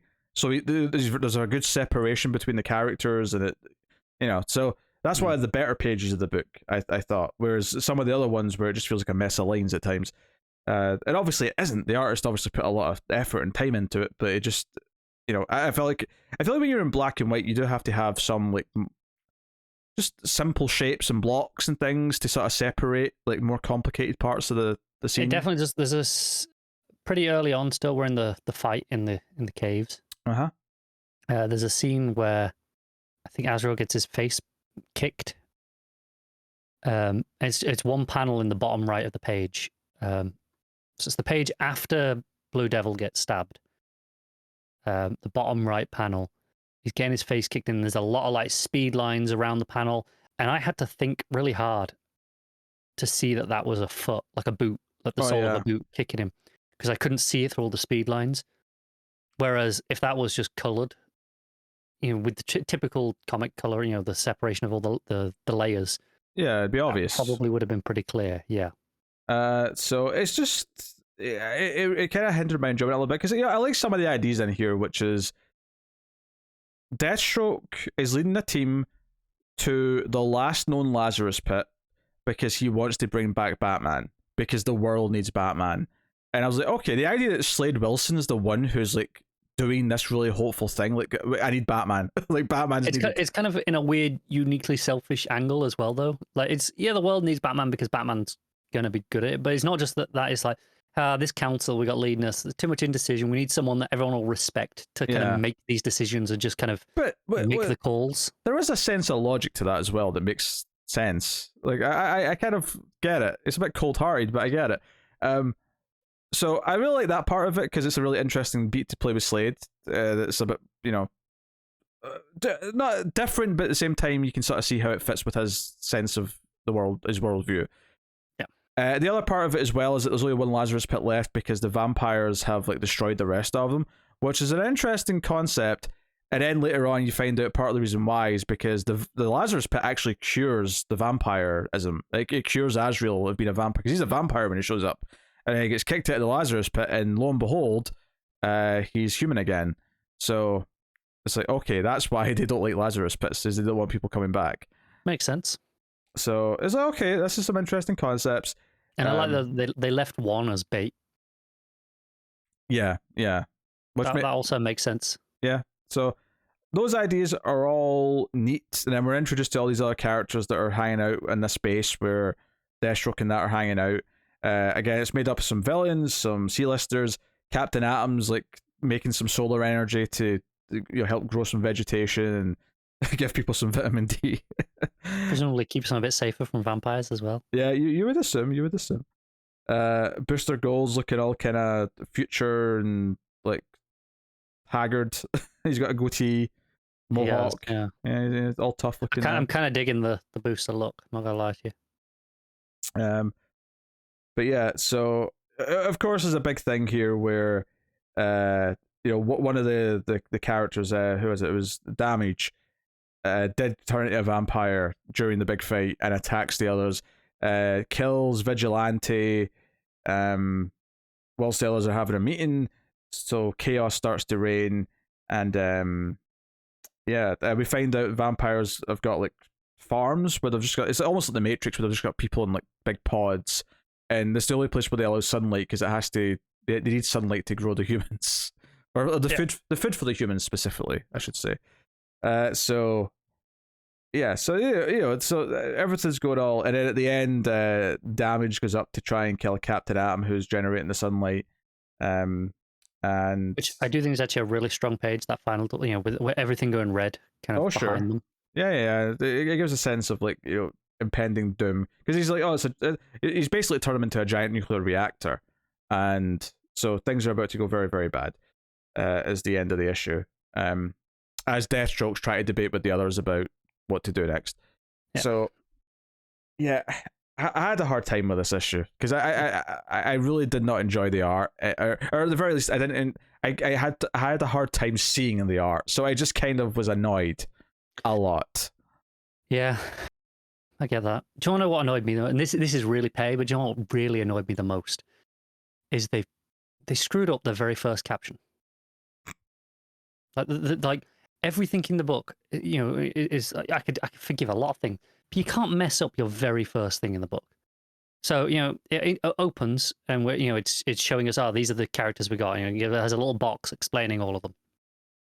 2 out of the 3 follow the same thing: former X, current X. The first one does not follow that pattern. And then I thought, okay, that's weird. But then they return to this format when they introduce other characters throughout the book, also following the former, then current. How do you mess up the very first thing in your book? It was baffling because I noticed it immediately. I read the second one and I was like, okay, I like that format. And then the third one, I was like, they stuck with that. And I was like, wait a second, they didn't do it on the first one. And then it bothered me every time they introduced a new character and it went to this format, and it just wasn't there. And it annoyed the hell out of me. Because it was the very first thing in the book that they got wrong. It's just sloppy. Yeah. So the backup is just Gordon calls Batgirl with the bat signal, shows up, but it's a trap. Gordon's a vampire, and Batgirl fights all the SWAT team of vampires. There's a big fight scene, and that's basically it. That's the whole thing. But to his credit, like I said, the art is actually very easy to follow. I thought I got a lot of good motion. I'm not necessarily a fan of the style of the heads or these big chunky shoulder pads in the Batgirl suit or anything like that. So I wouldn't necessarily say I like the art per se, but I do think it flows well in the action and just in general compared to the main story. I can actually follow the art. And and for the record, I've read other black and white comics and I've enjoyed other black and white comics. It's not like a blanket problem. It's just this book feels like it wasn't drawn for black and white and is just really hard to follow without it, the extra detail from the colors to separate things and make things more obvious. I stand by. I think they overuse the red because your eyes naturally are drawn to the red, and I think it's too because your eyes focus on that. You have to unfocus to pay attention to the rest of the panel. I just think it's overdone. Yeah, what's funny is the backup mostly only uses the red for the sound effects, and it's actually kind of works in a weird way because it's like. Yeah, I think sound effects, using it for blood or something like that would work, especially in a vampire book. Yeah, and I do think it was effective using it on that final page of the main story, kind of as that reversal of everything. But I do think that the main book, it's all half of Deathstroke mask is rare. All of Azrael's cowl is rare. And it's on most characters there's one big red chunk that tends to be what you're drawn to, and you kind of struggle to see past it sometimes. Yeah, Matt did say something about this book. He said he's out on it, which probably means he feels similar to what I've been saying. Probably, yeah. I mean, I can't say for sure he's got the same problems, but I'll have a hunch and just assume. But yeah, I have to admit, I'm not particularly excited about reading more of this. I don't know if I will. I might go back and read the back because it was Gordon's face and the Batgirl outfit that kind of put me off pretty immediately. But maybe if the motion of the rest of it is better, I'll go back and give it another try. I mean, it is just a fight scene, but it took me so long to read the main story because I was having to double check panels and look for the art as effectively. Yeah. the backup just flew in so quickly by comparison. It was pretty tough. because I like a lot of the premise of what it's doing, just not necessarily how it's telling it with the art. It clearly wants to be the unkillables of, to what that was to Deceased. This is what this mini kind of wants to be for vampires, and that's cool. It's admirable. I like that idea, but it was just too frustrating to read. And I mean, maybe like it'll be toned down, but there's a good chance that if it's the same artist throughout all the issues, it's just going to be the same. Yeah, like I say, there's a possibility they didn't know when they were drawing issue 1, so they were drawing it differently. But I'd say maybe when the second issue comes up, just check the preview pages. If they're like this, you can probably guarantee that'll be it for the book. But yeah. If the preview pages are significantly clearer, then maybe I'll give it another. I'll come back and read the rest. Yeah. Well, there you go. What are you giving All Out War issue 1? Probably just a 5. I like a lot of its ideas. I like parts of the art, and I think it's trying some nice things, but it's kind of a frustrating read as well. Yeah, I'll agree with the 5. I think that's kind of perfect for it. I don't want to shit on it too much, but like the art is a bit of a hindrance here. And again, it's not because the line work's bad. Like the line work, like the look of the designs and things, I think would be perfectly fine. Like I think I'd probably like the art if it was colored, but just as it I'd love to see someone take these pages and color them. I'm sure obviously if you go on like Twitter, you'll see a lot of people doing things like that. Whether here's a page from whatever that I colored, just for like practice. I'd love to see someone take a shot at some of these pages and sure have a look at those. All right, well there you go. The Jurassic League issue 3, Juan, Gideon, and Daniel Warren Johnson writing with Rafael Garres on the art.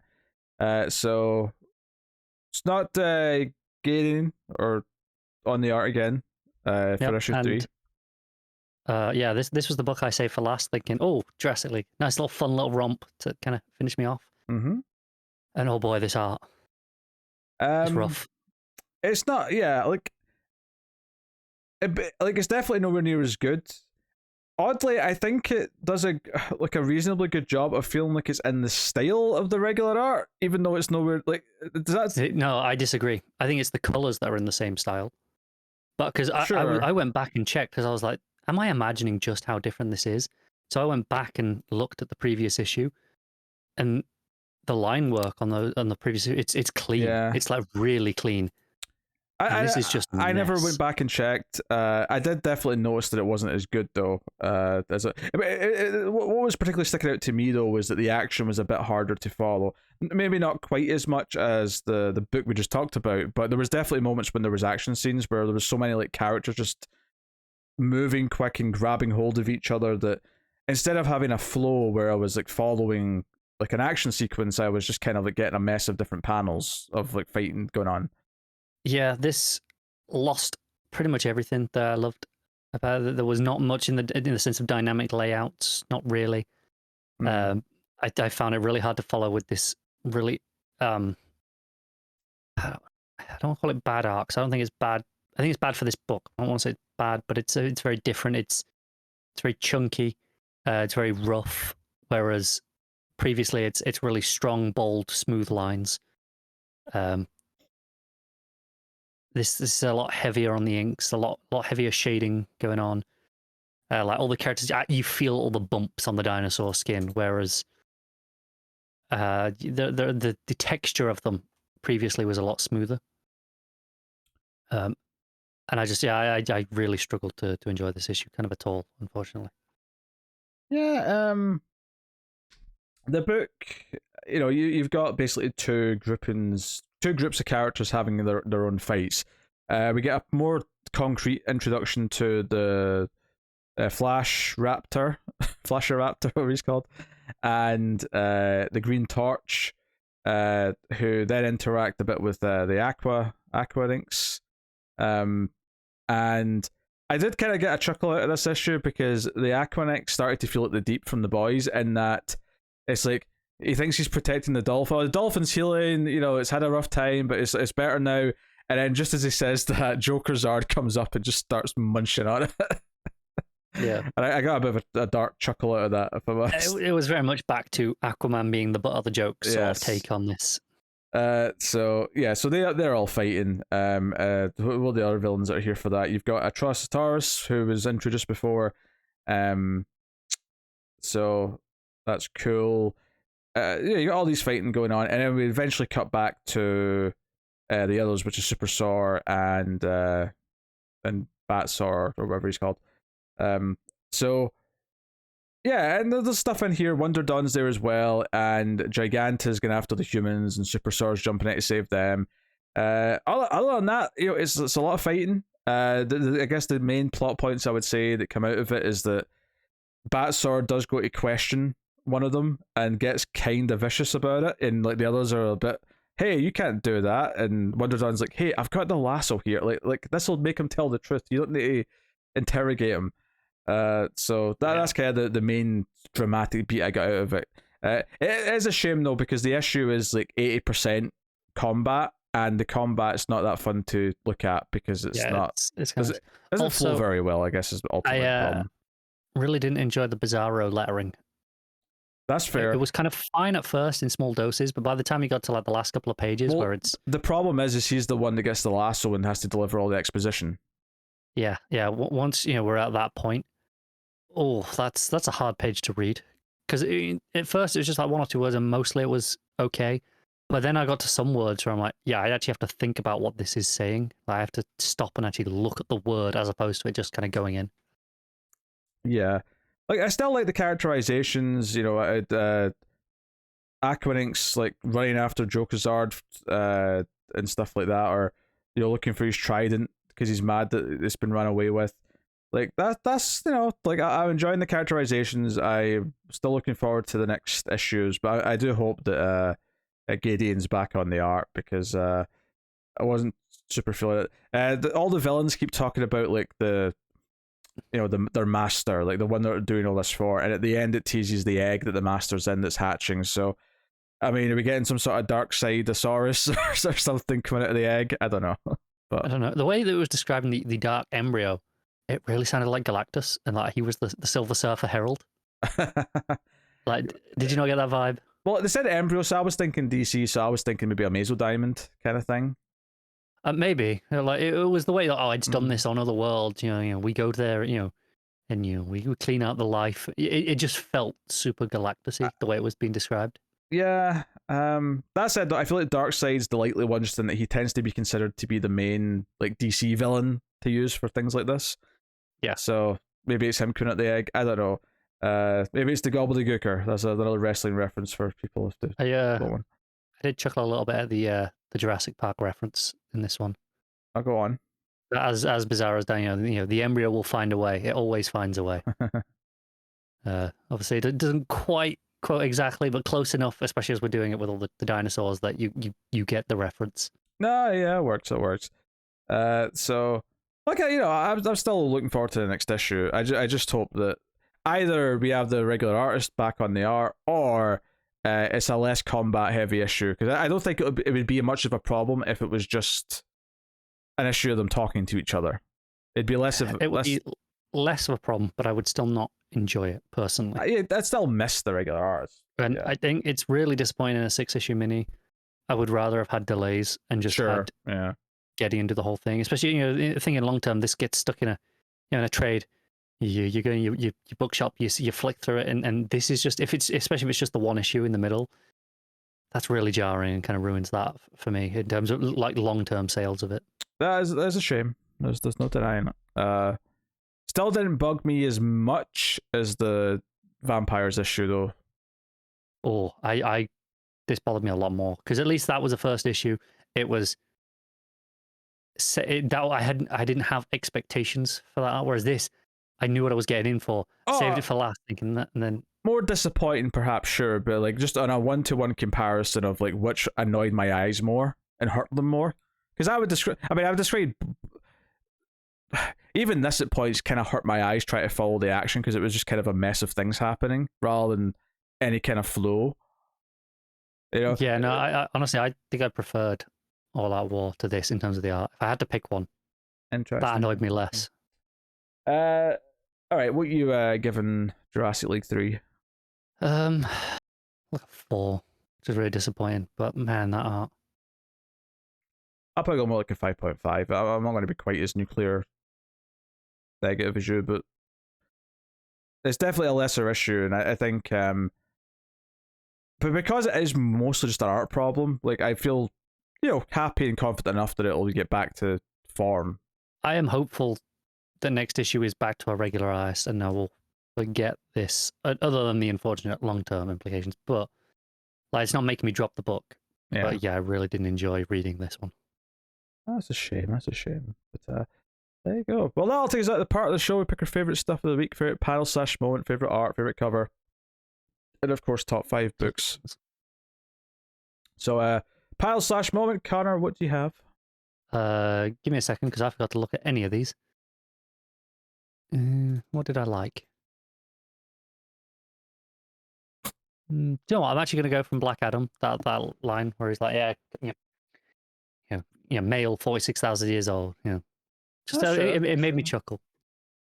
I think I'll go with World's Finest when Superman comes out of the Phantom Zone and kind of his little joke about Batman noticing something being a plan, not a hunch or a gamble. I really like that small beat. So I'll go with that. Cover of the week. What do you have? I'm just looking through them now. I think the obvious is just Nightwing's regular cover, which is it's a blockbuster made out of the city. Yeah. Yeah, I think that's just what I'm going to go with. To be honest, it's a gorgeous cover. Yeah, I'm just having a quick glance at some of the other variants and stuff that I've maybe not noticed as of yet. Obviously, Dan Mora's art on the World's Finest covers is very nice. I've just seen the Federici variant for Batman the Night. Nice as well. There's a variant or two for World's Finest that are also quite nice. There's a Matina one, which is just Superman in the foreground with his heat vision, Batman's in the background looking all shadowy. That's very, very pretty. So, very good. So I think overall, last month I gave it to Black Adam because Black Adam issue 1's cover was, like I just remember, and the cover for this issue 2 is still pretty good, still really good. It is, yeah. But I think I also just have to be boring and go with Nightwing. But I will say that Matina cover for World's Finest was close to taking it. But fair enough. There you go. All right. Art of the week. World's Finest. Dan Mora. Mora just kills it. Yeah. I think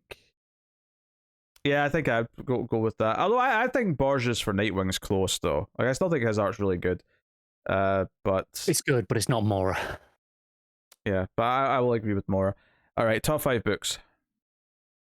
So I think Batman the Night at 1, then Nightwing, Black Adam, Batman, Superman, and then I guess DC Vampires All Out War by default because it's that or Jurassic League. So oh dear. I will go with Nightwing at number 1, and then number 2, I'll go with I'll go with World's Finest, and then number 3, I'll go with Black Adam. Number 4, I'll go with The Night, and number 5, The Flash. Neatly leaving off both Vampires and Jurassic League. That's convenient. So you read just enough books to avoid them. I did. There you go. So that is that. I'll tell you what's coming next week from DC Comics. I'll see how much of a big week it is. Obviously, the big thing next week is the start of the brand new run on Detective Comics with issue 1062. We have Action Comics 1045, Robin issue 16, Batman One Dark Knight issue 3. I'm looking forward to that. I've enjoyed that Black Label book up till now. And Matt was pretty into it because Matt caught up for issue 2. Oh, did he? Yeah. So we talked about that last time. The Swamp Thing issue 15, which actually might be the highlight of the week, even with the new Detective run starting, to be honest. I mean, it's Ram V versus Ram V, so yeah. But Swamp Thing's been special these last few issues. No, it has. But having seen some of the the stylistic previews that they've been doing for Detective and Albuquerque on art. Like, oh man, that could be special. Also next week is Harley Quinn issue 17, Task Force Z issue 10, Deathstroke Inc. issue 11, The Sandman Universe Nightmare Country issue 4, Batman Fortress issue 3, Aquaman issue 6, Superman Space Age issue 1. Ah, that's the Russell book, right? That sounds right, yeah. Yeah, Russell with Allred on art. Yeah, and this is this book 1? Yeah, this is this is it's like an 80-page thing. It's like I think it was like 3 issues, maybe something like that. Yeah, that's a lot for something that's got multiple issues, but sure, that's out next week. And then DC Mech issue 1's out next week, along with Young Justice Targets issue 1. So that's obviously a long list of books in terms of everything they're publishing. And it's healthy enough in terms of what we're reading, I think, but the actual full publication list is quite big because there's a lot of other things in there too. But a healthy week, no denying that. So yeah, looking forward to it. And of course, all of Ram V's books are out next week, and that means Connor's obviously not on the show to talk about them. I hate this. But Matt will be back next week, folks, so don't despair. The show will go on, and shenanigans will be had. So cool. But yeah, that's that about does it. I will take this time to thank our Patreon producers. Thank you to Tyler Hess, Cindy Palacios, David Sharp, Board Now, Christopher Moy, David Brown, Al Tradesman, and Alison M4 Dice. You can go over to patreon.com/MailFuzzTV and support us over there and get some bonuses for your trouble. At the $5 tier, you get early access to the show. You get whenever it's ready on the Saturday night, whatever time that may be, before the Sunday release. So if that's of interest and you want to support all the content, go over. You can also check out other things that we do via MailFuzz Movies and MailFuzz TV. Basically movie and TV reviews, podcasts, conversations, things you'd expect. You go and have a look at that stuff. A lot of that is also available via audio podcast feeds as well. But you can find the YouTube channels for browsing sake. Otherwise, like, subscribe, ding the bell for notifications, give us a nice 5-star rating on iTunes or wherever you get your podcast from. You can find us on the Twitters at DC Comics Podcast, and tweet us things there if you like, or get updates and whatnot. But otherwise, that is us. And I feel my voice really needs to rest, so I'm thankful that we're wrapping up here. So thank you very much once again for watching or listening. We always appreciate it. Keep reading DC Comics, and remember to never get lost in the Speed Force.